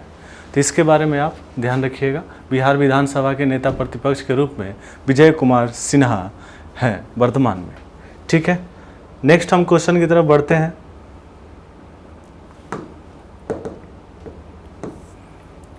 क्वेश्चन नंबर है 12। बिहार राज्य फसल सहायता योजना के संबंध में निम्नलिखित में से कौन सा कथन सही है। आइए इसके बारे में बात करते हैं। हाल फिलहाल में बिहार सरकार ने प्राकृतिक आपदाओं से उत्पन्न होने वाली समस्याओं से निपटने के लिए बिहार राज्य फसल सहायता योजना शुरू किया है।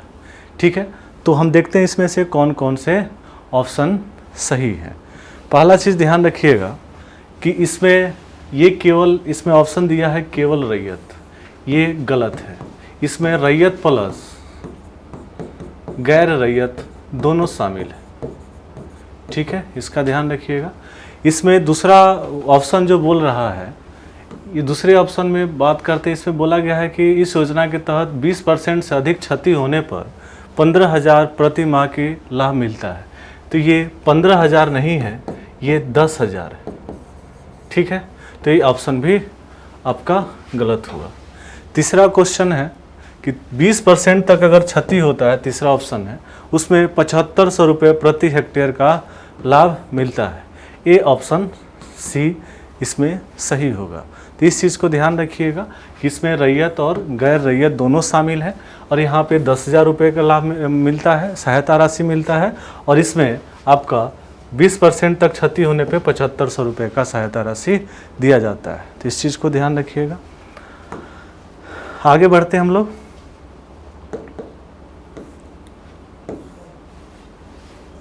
क्वेश्चन नंबर 15, राष्ट्रीय मखाना दिवस कब मनाया जाता है? ठीक है, राष्ट्रीय मखाना दिवस जो है आपको 29 नवंबर को मनाया जाता है। इस चीज़ का ध्यान रखिए, राष्ट्रीय मखाना दिवस 29 नवंबर को मनाया जाता है। मखाना जो है, मखाना के बारे में बात कर लेते हैं। अभी मिथिला मखाना को GI टैग दिया गया था। ठीक है, क्वेश्चन प्रीवियस ईयर में पूछा जा चुका है। अभी हाल फिलहाल में मिर्चा धान जो है पश्चिमी चंपारण को GI टैग अभी मिला हुआ है। इसको भी ध्यान रखिए, बहुत इंपॉर्टेंट है मिर्चा धान वाला क्वेश्चन।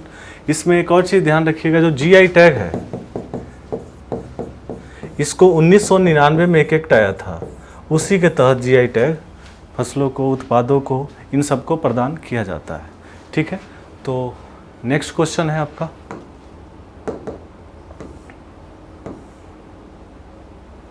Question number 21। ठीक है, इसमें देखना है कि कौन कौन सा ऑप्शन सही है, कौन गलत है। इसके बारे में हम लोग बात करते हैं कि राष्ट्रीय आयुर्वेद संस्थान जो है ये अहमदाबाद में ना हो करके ये है आपका जयपुर में।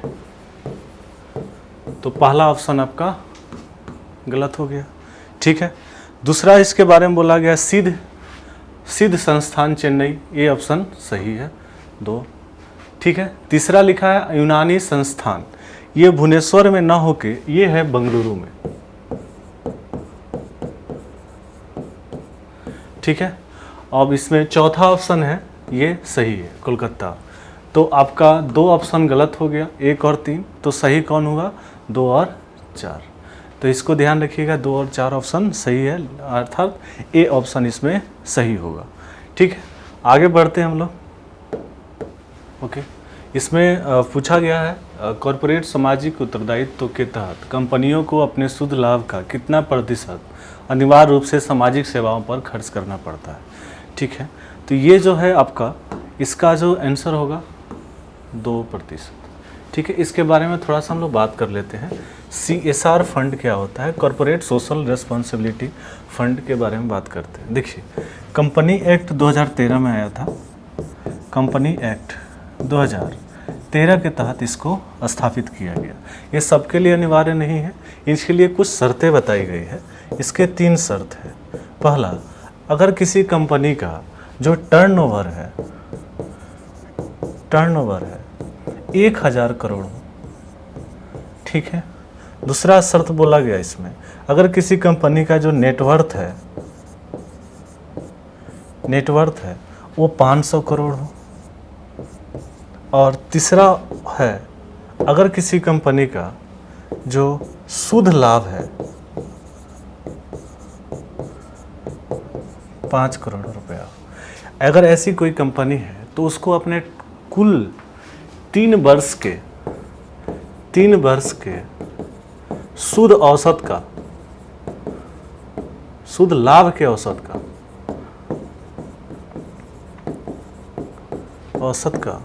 2% CSR गतिविधियों पर खर्च करना होगा। ये अनिवार्य है, सारी कंपनियों को करना पड़ता है। ठीक है, तो इसके बारे में ध्यान रखिएगा। CSR फंड जो है 2% का होता है। आपको 3 वर्ष के कुल जो लाभ है उसके औसत का 2% आपको खर्च करना होता है। तो इसके बारे में ध्यान रखिएगा। नेक्स्ट क्वेश्चन हमारा है 46 नंबर। क्वेश्चन नंबर 46, अरास दोरा क्षेत्र जो सऊदी अरब, कुवैत और ईरान के बीच विवादित क्षेत्र है, यह एक है। तो सबसे पहले हम लोग देखते हैं ना कि उरास दोरा क्षेत्र है क्या। देखिए, ये जो दोरा क्षेत्र है, ये दोरा क्षेत्र जो आपका कुवैत और सऊदी अरब के भाग है। कुवैत और सऊदी अरब इस पे दवा करता है। ठीक है, और जो अरास क्षेत्र है ये एक ईरान का क्षेत्र है, ठीक है, ईरान का एक क्षेत्र है। ये 1967 में इस क्षेत्र को खोजा गया था। यह एक प्रकार का प्राकृतिक गैस भंडार क्षेत्र है और इसी को लेकर के तीनों में भी विवाद चल रहा है। तो इसका आपका आंसर होगा बी, ठीक है, तो इसको ध्यान रखिएगा। नेक्स्ट क्वेश्चन है आपका 47। बिहार पुलिस का आदर्श वाक्य क्या है? वन लिनियर क्वेश्चन है, इसके बारे में ध्यान रखिए। उत्कृष्टता की यात्रा, बिहार पुलिस का आदर्श वाक्य है उत्कृष्टता का यात्रा। ऑप्शन डी इसमें सही है, ठीक है। नेक्स्ट क्वेश्चन है 48। देखिए, किसान क्रेडिट कार्ड के बारे में क्वेश्चन, ये तो एक्सपेक्टेड था कि क्वेश्चन आएगा, बीबीआई क्वेश्चन है इस बार। किसान क्रेडिट कार्ड योजना की शुरुआत जब हुई थी तो उस समय केंद्रीय मंत्री कौन था? अटल बिहारी वाजपेयी की सरकार में एक केंद्रीय वित्त मंत्री थे यशवंत सिन्हा। तो यशवंत सिन्हा ने किसान क्रेडिट कार्ड की शुरुआत 1998 में किया था। इसमें आपके ज़मीन के अनुसार आपको बैंक एक तरह से लघु अवधि के लिए ऋण उपलब्ध कराती है, ठीक है। तो इसको ध्यान रखिए, किसान क्रेडिट कार्ड योजना 1998 से शुरू हुआ था, ठीक है। नेक्स्ट क्वेश्चन हम लोग देखते हैं। नीति आयोग द्वारा हाल ही में जारी स्वास्थ्य सूचकांक में बिहार का रैंक कितना है? इसमें ध्यान रखिएगा।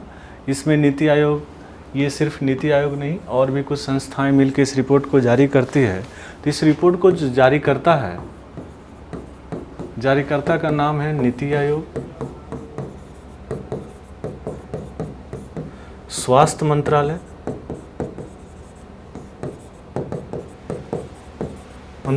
और विश्व बैंक, ये तीनों मिलके इस रिपोर्ट को जारी करते हैं। अभी हाल फिलहाल में रिपोर्ट जारी किया गया था जिसमें बिहार का स्थान 19वां है, 19 नंबर पे बिहार है, ठीक है। तो इसको ध्यान रखिएगा, है ना, बिहार का स्थान अंतिम है। तो इसमें प्रथम स्थान पे कौन है? प्रथम स्थान पे जो बड़े राज्यों में है वो केरल है, ठीक है। इस रिपोर्ट की और भी बात करते हैं। छोटे राज्यों में प्रथम स्थान पे कौन है? तो छोटे राज्यों में जो प्रथम स्थान है वो है त्रिपुरा का, ठीक है। छोटे राज्यों में त्रिपुरा है, ठीक है। और अंतिम स्थान है छोटे राज्यों में अरुणाचल प्रदेश का।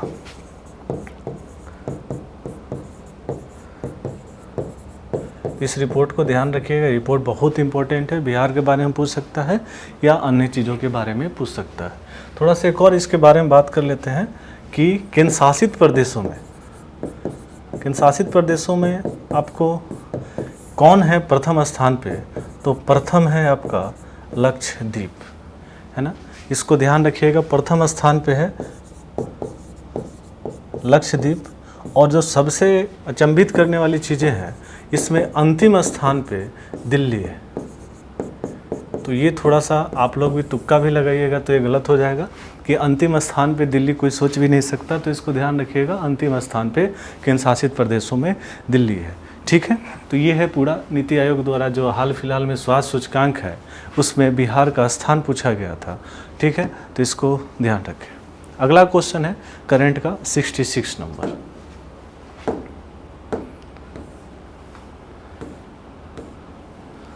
जूट उत्पादन की दृष्टि से देश में बिहार का कौन सा स्थान है? सबको पता है कि सबसे अधिक पश्चिम बंगाल में होता है ना, और बिहार दूसरे स्थान पे है। जूट उत्पादन में बिहार दूसरे स्थान पे, पश्चिम बंगाल सबसे अधिक है। तो इसको ध्यान रखिएगा। नेक्स्ट क्वेश्चन आपका है 78। विराट रामायण मंदिर, हाल फिलहाल में ना ये विराट रामायण मंदिर का बहुत ज़्यादा न्यूज़ में चल रहा है। ये देखिए, सबसे बेसिक बात है, इसके बारे में ध्यान रखिएगा। विराट रामायण मंदिर बना कौन रहा है, ये भी क्वेश्चन आपसे पूछ सकता है। तो ये महावीर ट्रस्ट जो है, महावीर ट्रस्ट पटना, इसके द्वारा इसको बनाया जा रहा है विराट रामायण मंदिर को। ये कहाँ बन रहा है? पूर्वी चंपारण में। देखिए, आजकल बीपीएससी का एक ट्रेंड है कि वो जिला का नाम ना पूछ के वो स्पेसिफिक स्थान का नाम ज़्यादा पूछता है। तो ये पूर्वी चंपारण में भी तो जगह बहुत सारे हैं, कहीं से भी क्वेश्चन पूछ सकता है। तो ये एग्जैक्ट कहाँ है, तो पूर्वी चंपारण के केसरिया के कैथवलिया बहुअरवा गांव में,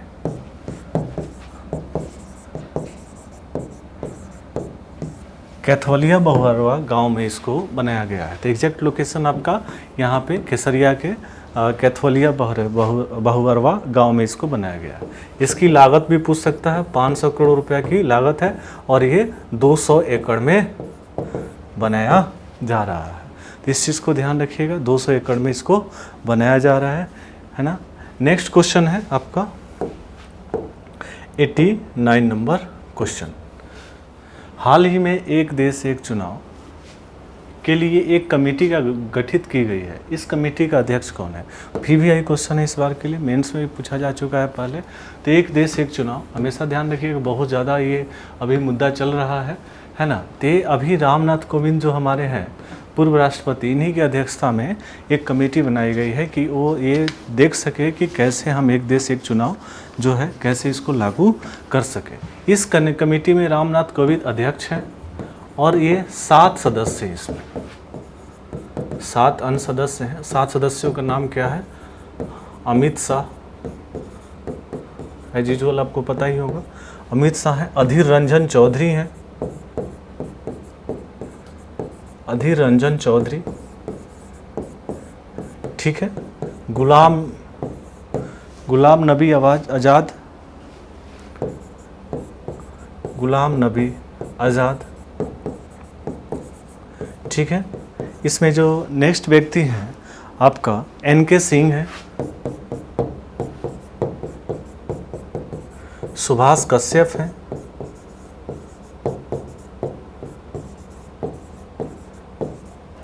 सुभाष कश्यप हैं। उसके बाद हरीश साल्वे हैं, ये भी बहुत बड़े वकील हैं, हरीश साल्वे, इनका नाम ध्यान रखिएगा। और उसके बाद संजय कोठारी हैं। तो टोटल इसमें 8 लोग हो गए, एक अध्यक्ष है और 7 सदस्य हैं। तो 7 सदस्यों का नाम भी क्वेश्चन में पूछा जा सकता है, इनमें से कौन है कौन नहीं है, ये भी क्वेश्चन के रूप में पूछ सकता है। तो इसको ध्यान रखिएगा, Ramnath Kovind. Okay, next question आपका है 108।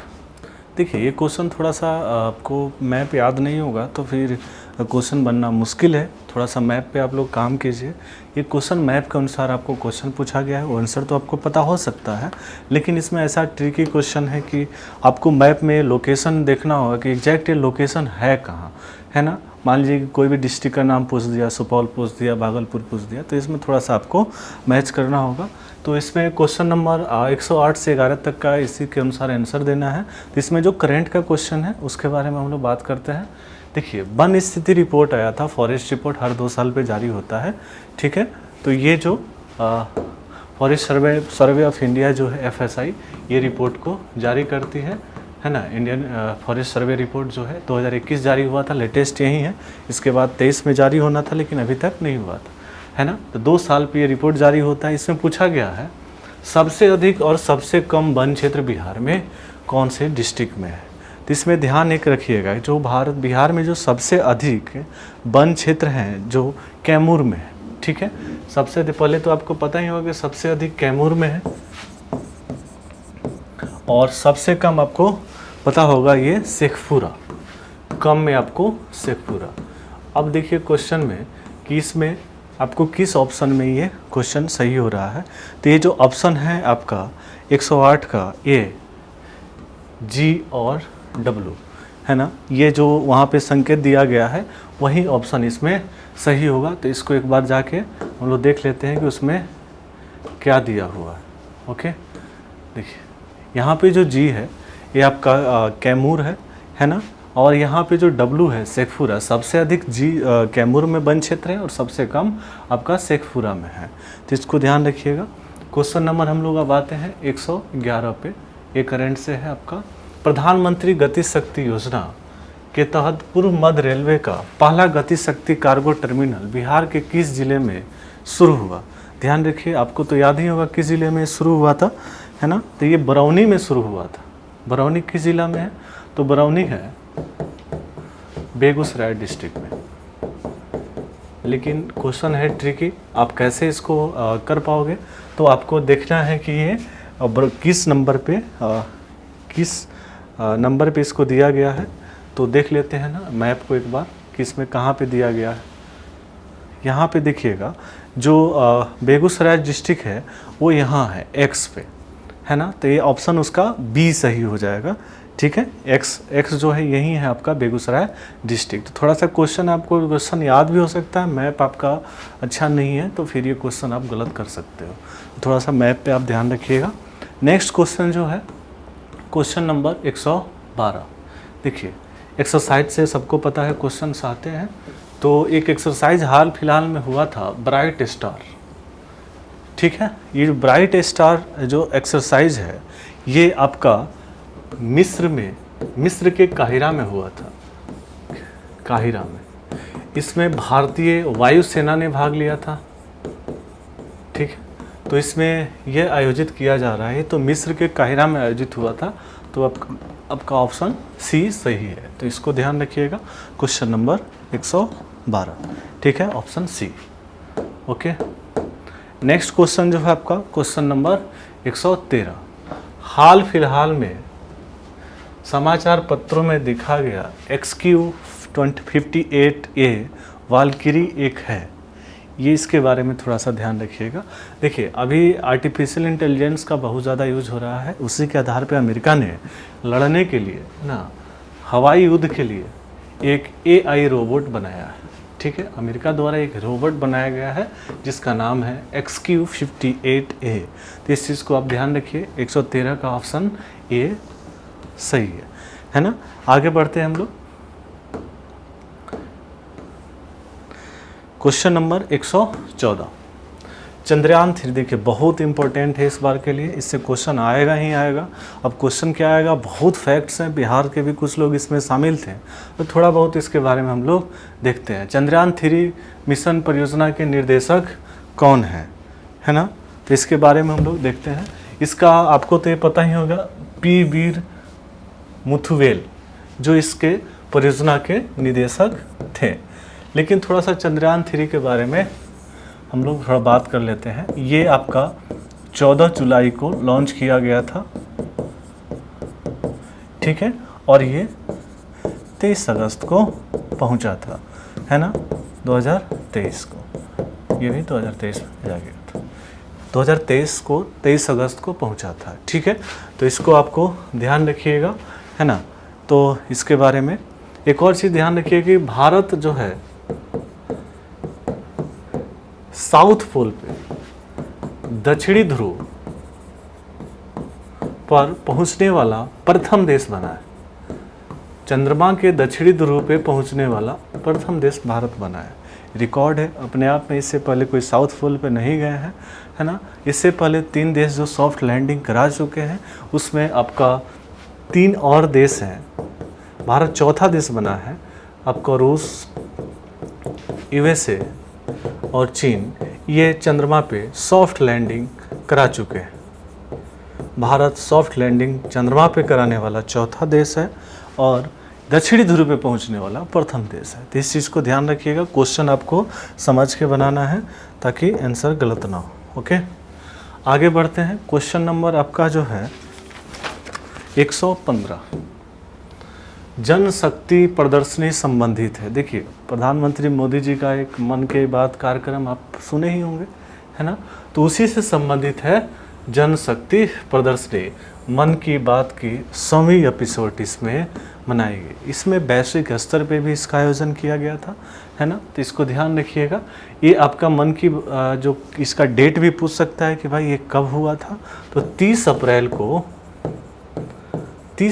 2023 को 100वां एपिसोड पब्लिश हुआ था, ठीक है। प्रधानमंत्री मोदी की 100वां एपिसोड 30 अप्रैल 2023 को पब्लिश हुआ था। इस शुरुआत पूछ सकता है कब हुआ था, तो 3 अक्टूबर 2014 को ये शुरू हुआ था, ठीक है, तो इस चीज़ को ध्यान रखिएगा। मन की बात कार्यक्रम 22 भारतीय भाषाओं में इसको आयोजित किया गया था।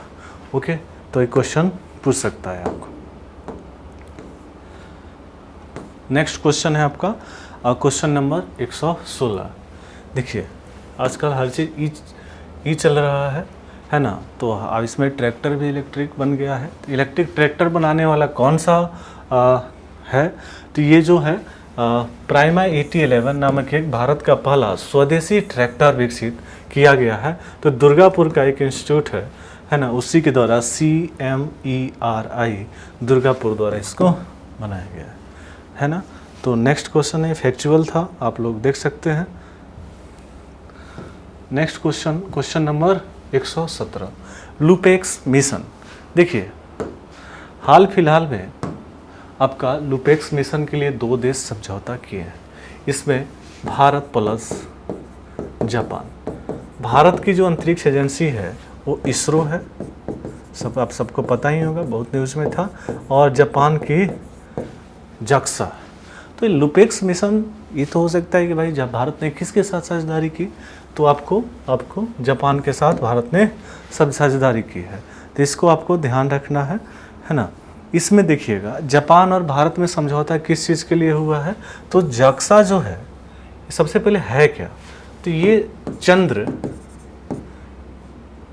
चंद्रमा के ध्रुवों का अन्वेषण करने के लिए इसको भेजा जाएगा, चंद्रमा पे भेजा जाएगा, उसके ध्रुवों का अन्वेषण करने के लिए। इसमें जो JAXA है वो JAXA आपका, ठीक है, इसमें व्हीकल्स जो है वाहन प्लस रोवर JAXA द्वारा दिया जाएगा, और जो लैंडर है वो इसरो प्रोवाइड करेगा, और इसका उद्देश्य है चंद्रमा के ध्रुवों का अन्वेषण करना। तो इसको ध्यान रखिएगा, है ना। तो लुपेक्स मिशन आपको क्वेश्चन पूछ सकता है, लुपेक्स मिशन कहाँ भेजा जाएगा, किस देश के साथ समझौता हुआ है, तो आप इसको ध्यान रखिएगा, है ना। आगे बढ़ते हैं। क्वेश्चन नंबर आपका जो है 118, भारत की पक्षी स्थिति रिपोर्ट 2023 के अनुसार बिहार की कितनी पक्षी प्रजातियां उच्च संरक्षण प्राथमिकता में है। ठीक है, अभी एक रिपोर्ट आया था पक्षी प्रजाति के अनुसार, इसमें बिहार की 5 प्रजातियां जो है उच्च संरक्षण प्राथमिकता में शामिल है। तो इस बात को ध्यान रखिएगा। एक और जो पक्षियों से संबंधित हाल फिलहाल में इसकी गणनाएं भी हुई थी, पक्षी गणना, है ना। तो इस रिपोर्ट, ये तो है ही इम्पोर्टेंट। एक और चीज़ है इसमें ध्यान रखिएगा, ये क्वेश्चन पक्षी गणना से पूछ सकता है कि सर्वाधिक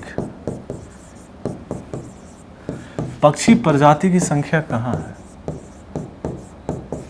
तो इसको ध्यान रखिएगा, सर्वाधिक पक्षी प्रजाति जो है पश्चिम बंगाल में। आप लोग सब केरल लगाते या साउथ के कोई स्टेट को लगाते।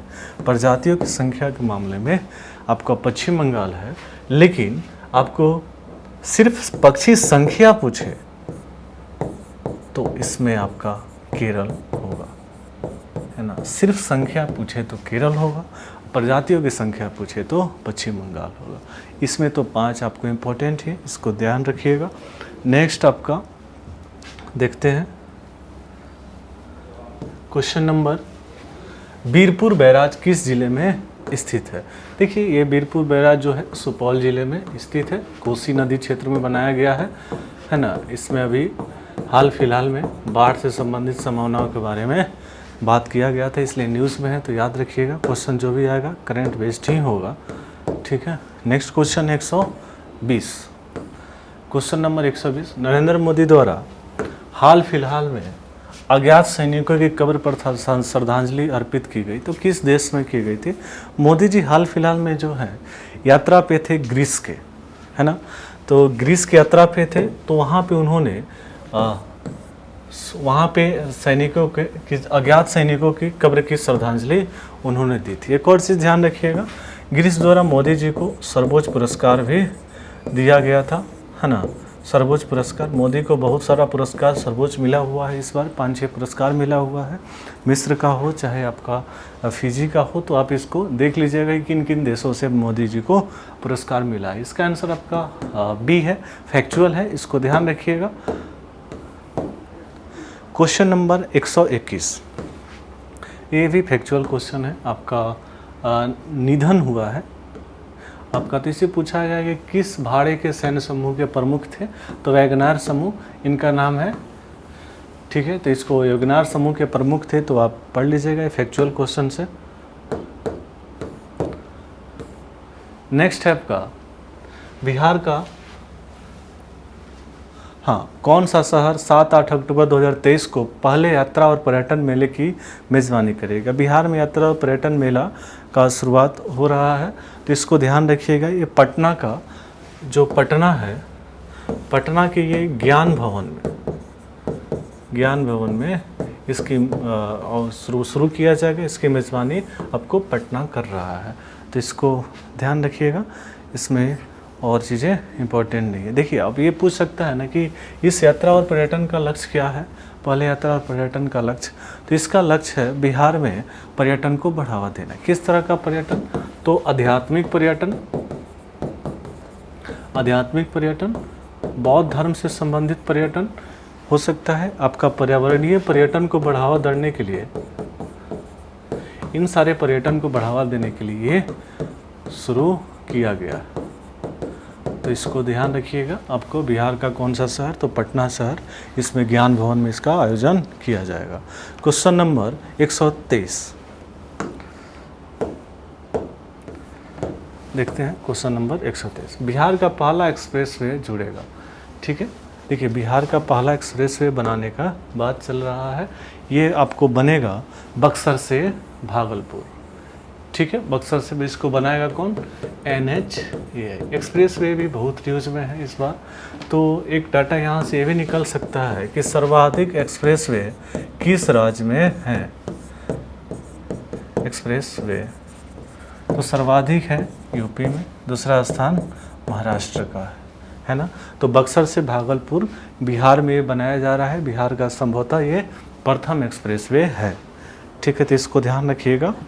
क्वेश्चन नंबर 124 को हम लोग देखते हैं। हाल ही में ब्रिक्स समूह में, देखिए ब्रिक्स समूह बहुत न्यूज में है इस बार। ब्रिक्स का जो अध्यक्षता था साउथ अफ्रीका द्वारा किया गया था। तो इसमें 6 नए सदस्यों को शामिल करने की बात कही गई, शामिल किया गया है। तो पूछा है क्वेश्चन कि कौन सा जो देश है इन चारों में से जो इसमें शामिल नहीं है। तो पहले हम लोग देख लेते हैं कि कौन कौन से देश हैं। 6 देश का क्या नाम है जो इसमें शामिल है। तो इसमें ध्यान रखिएगा, भारत के जो दोस्त हैं अच्छे वो सारे इसमें शामिल हुए हैं। UAE है, सऊदी अरब है, ठीक है, UAE है, सऊदी अरब है ना, ईरान है,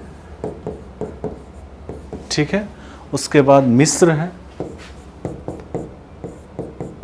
इथोपिया है,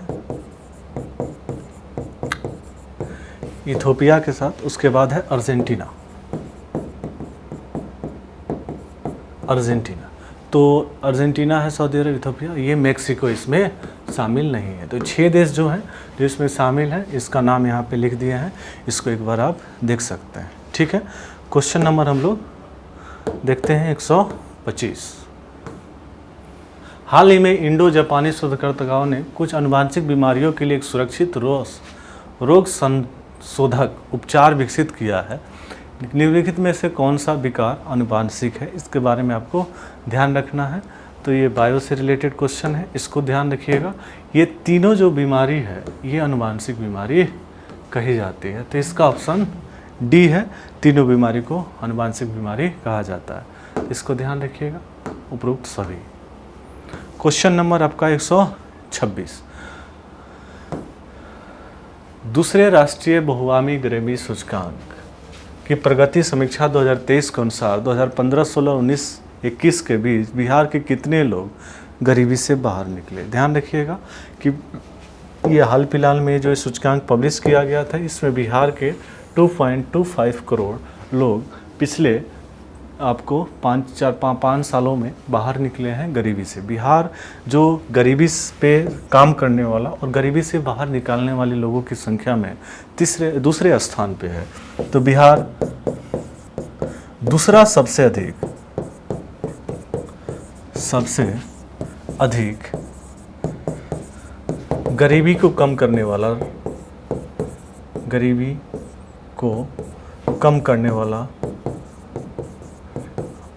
राज्य बना है। इसमें ध्यान रखिएगा, बिहार दूसरा सबसे अधिक है। देखिए, राष्ट्रीय स्तर पे जो गरीब बाहर निकले हैं उसमें गरीबों का जो संख्या है टोटल राष्ट्रीय स्तर पे वो है आपका 13.51 करोड़, है ना। 13.51 करोड़ है। इसमें से आपके 2.25 करोड़ बिहार के लोग हैं। बिहार ने इनको गरीबी से बाहर निकाला है, ठीक है। तो लगभग 16.65% ये आंकड़ा आएगा टोटल जितने लोग गरीबी से बाहर निकले हैं। तो इसको एक बार ध्यान रखिएगा, है ना। नेक्स्ट हम लोग क्वेश्चन देखते हैं। क्वेश्चन नंबर आपका 128। हाल ही में कास पठार समाचार पत्रों में देखा गया कास पठार के बारे में निम्नलिखित कथनों पर विचार कीजिए। देखिए, ज्योग्राफी का क्वेश्चन है, फिर भी ये करंट में है तो करंट सेक्शन में ये काउंट होगा। तो इसको देखिएगा, आपको कास पठार, सबसे पहले ध्यान रखिएगा, इसमें पहला ऑप्शन है कार्बी आंगलोंग पठार का एक हिस्सा है। नहीं, ये पश्चिमी घाट का हिस्सा है ना, ये पश्चिमी घाट का हिस्सा है। इसको यूनेस्को विश्व विरासत प्राकृतिक स्थल है। इसको 2012 में यूनेस्को विश्व विरासत प्राकृतिक स्थल घोषित किया गया था। तो 2012 में ये है शामिल हुआ था। तो ये ऑप्शन सही है, पहला ऑप्शन आपको गलत है। कास पठार में एक मौसमी झील के तलछट ने भारतीय ग्रीष्मकालीन मानसून में एक बड़े बदलाव का संकेत दिया है। हाँ, ये भी अभी हाल फिलहाल में रिपोर्ट में आया था। तो ये भी ऑप्शन सही है। तो ऑप्शन 2 और 3 इसमें सही है। तो 2 और 3 कहाँ है? ऑप्शन नंबर 1 है ना, ऑप्शन ए जो आपका है इसमें सही ऑप्शन है 2 और 3। तो इसको ध्यान रखिएगा, है ना। आगे बढ़ते हैं। Question number 129। हाल फिलहाल में समाचार पत्रों में देखा गया मेजराना जीरो मोड निम्नलिखित में से किससे संबंधित है? ठीक है, मेजराना जीरो मोड ध्यान रखिएगा, आपको ये क्वांटम कंप्यूटिंग से संबंधित है। माइक्रोसॉफ्ट ने इसके बारे में खोज किया है ना। तो इसको ध्यान रखिए, मेजराना जीरो मोड है माइक्रोसॉफ्ट और ये क्वांटम कंप्यूटिंग से संबंधित है। इसको आगे बढ़ते हैं हम लोग। Question number 130। देखिए, कितनी भारतीय मूल की महिलाओं ने फोर्ब्स की अमेरिका की सबसे अमीर स्वनिर्मित महिलाओं की सूची में जगह बनाई है? तो ये संख्या भी है, भारत की जो भारतीय मूल की 4 महिलाएं अमेरिका की सबसे अमीर महिलाओं में शामिल है। इसमें आपका 4 महिलाओं में है जयश्री उल्लान, ठीक है। दूसरी महिला का नाम है आपका नीरजा सेठी, ठीक है। तीसरी जो महिला है नेहा नारखेड़े, नेहा नारखेड़े। और जो चौथी महिला है इंदिरा नुई, ठीक है। तो इसको ध्यान रखिएगा, 4 महिलाएं जो हैं भारतीय मूल की हैं। तो नेक्स्ट क्वेश्चन की तरफ हम लोग बढ़ते हैं। Question number 131। योगा के माध्यम से पर्यटन को बढ़ावा देने वाला पहला बाहरी देश कौन बना है? देखिए, हाल फिलहाल में जो ओमान है ये पहला देश बना है जो योगा के माध्यम से पर्यटन को बढ़ावा देगा, है ना। पर्यटन को बढ़ावा देने वाला योगा के माध्यम से ओमान है। देखिए, एक वहाँ पे भारतीय दूतावास द्वारा एक वीडियो जारी किया गया योगा से संबंधित। उस वीडियो का नाम भी क्वेश्चन में पूछ सकता है। उसका नाम है soulful yoga, soulful yoga siren Oman, siren Oman, ठीक है। ये ओमान के सहायता से मिलकर इसको बनाया, इस वीडियो को बनाया गया है। और ये आपका वहाँ पे योगा पर्यटन को बढ़ावा देगा और पहला देश बना है जो भारत के बाहर जो योगा पर्यटन को बढ़ावा दे रहा है। तो इसको ध्यान रखिएगा। नेक्स्ट क्वेश्चन है आपका क्वेश्चन नंबर 133।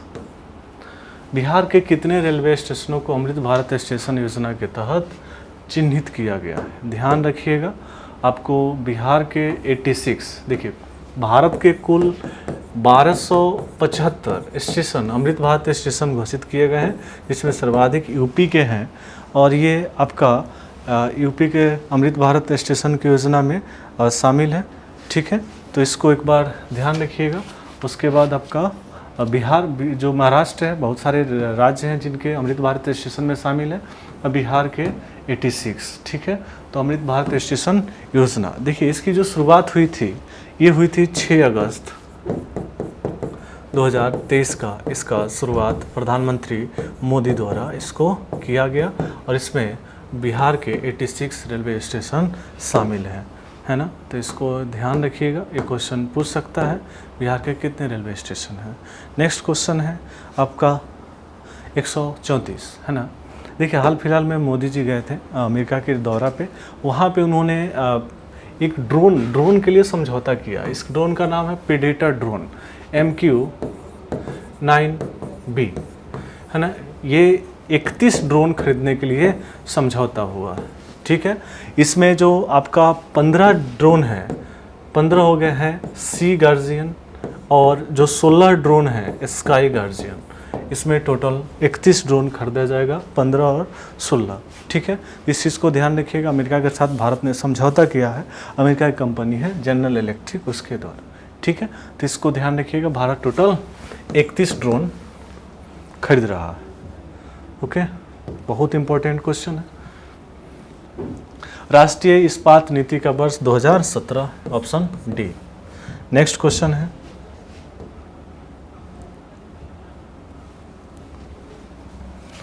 क्वेश्चन नंबर आपका 136। ठीक है, आपका आज हाल फिलहाल में देखिएगा इजराइल ने किस IIT के साथ जल प्रौद्योगिकी केंद्र विकसित करने के लिए हस्ताक्षर किया है? आजकल 2 IIT बहुत ज़्यादा न्यूज़ में चल रहे हैं, IIT मद्रास और IIT कानपुर। तो हाल फिलहाल में IIT मद्रास जो है, IIT मद्रास जो है उसके साथ इजराइल ने समझौता किया है आपका जल प्रौद्योगिकी केंद्र विकसित करने के लिए। तो इस चीज़ को ध्यान रखिएगा, IIT मद्रास और इजराइल के बीच समझौता किया गया। अब एक और चीज़ ध्यान रखिएगा, इस केंद्र का निर्माण कौन करेगा? इस केंद्र का निर्माण करेगा आपका भारत का शहरी एवं आवासन मंत्रालय। शहरी एवं आवासन मंत्रालय उसका निर्माण करेगा। किसके सहायता से? एक आपका कंपनी है मैस हैव इजराइल की, उसकी सहायता से, मैस है। ठीक है, इजराइल, ये दोनों मिलकर सेंटर को स्थापित करेंगे। तो इस चीज़ को ध्यान रखिएगा, है ना। आगे बढ़ते हैं हम लोग। Question number 137। ठीक है, बिहार सरकार की प्रसिद्ध साइकिल योजना किस देश में शुरू की गई और जिससे स्कूलों की लड़कियों की अनुपस्थिति में 27% की कमी देखी गई? देखिए हाल फिलहाल में बिहार जो जाम्बिया है, ये बिहार सरकार की साइकिल योजना को शुरू किया है। अब एक क्वेश्चन ये भी बन सकता है कि साइकिल योजना की शुरुआत बिहार सरकार की कब शुरू की गई थी? तो ये 2006 में बिहार सरकार ने साइकिल योजना की शुरुआत की थी और जाम्बिया इसको अडॉप्ट किया है। इससे लड़कियों की उपस्थिति में बढ़ोतरी हुई है, इसको ध्यान रखिएगा। नेक्स्ट क्वेश्चन है आपका 138। ठीक है, इसमें क्वेश्चन है ओल्ड मोनपा हस्त निर्मित कागज़ के संदर्भ में निम्नलिखित कथनों पर विचार करें। देखिएगा ये क्वेश्चन में पहला ऑप्शन देखिएगा आपका ओल्ड मोनपा हस्त निर्मित कागज़ के संदर्भ में निम्नलिखित कथनों पर विचार करें।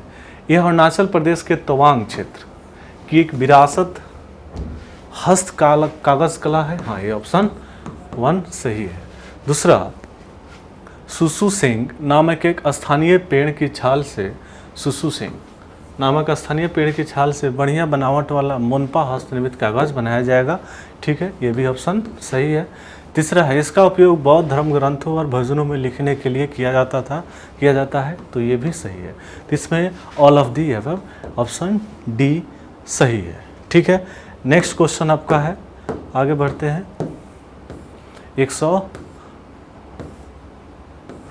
Question number 139।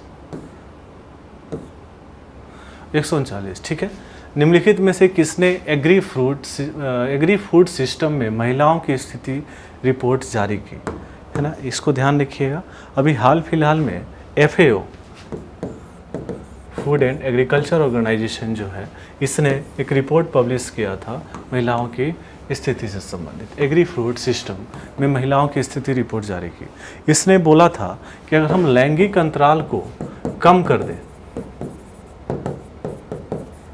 लैंगिक अंतराल को कम कर दें कृषि क्षेत्र में, ठीक है, किस क्षेत्र में, तो कृषि उत्पादकता के क्षेत्र में लैंगिक अंतराल को कम कर दें, तो इससे GDP में, वैश्विक जो GDP है, वैश्विक GDP में 1% का ग्रोथ होगा, वृद्धि होगी। और 1% कितने के बराबर होगा? $1 ट्रिलियन की वृद्धि इसने रिपोर्ट में बोला है। अगर इसमें लैंगिक अंतराल को कम कर दिया जाए तो GDP में 1% की वृद्धि होगी। तो इस चीज़ को ध्यान रखिएगा। नेक्स्ट क्वेश्चन है क्वेश्चन नंबर 140, लास्ट क्वेश्चन है, इसको देखिएगा। बिहार के किस शिक्षक को राष्ट्रीय शिक्षक पुरस्कार 2023 से सम्मानित किया गया है ना। देखिए, बिहार में के हाल फिलहाल के 3 शिक्षकों को, है ना, आपको ये राष्ट्रीय शिक्षक पुरस्कार से सम्मानित किया गया था। ठीक है, जिसमें आपका कुमारी गुड्डी है, ये आपका किशनगंज से है, एक किशनगंज से कुमारी गुड्डी है। ठीक है, दूसरा अनिल कुमार जो है कैमूर से हैं। ठीक है, अनिल कुमार कैमूर से हैं। और आपका द्विजेंद्र कुमार जो है आपका सीतामढ़ी से है। तो ये 3 लोगों को आपको पुरस्कार मिला है। कभी कभी डिस्ट्रिक्ट का नाम भी पूछ लेता है, तो आपको इसमें से उपयुक्त से 1 से अधिक सही है। ओके, आशा करते हैं कि ये आपको करंट अफेयर सेक्शन समझ में आया होगा। हम लोग फिर से, आप लोग इसको अच्छे से एग्ज़ाम दीजिए, अच्छे से पढ़ाई कीजिए। ठीक है, फिर हम लोग नेक्स्ट वीडियो में मिलते हैं। धन्यवाद।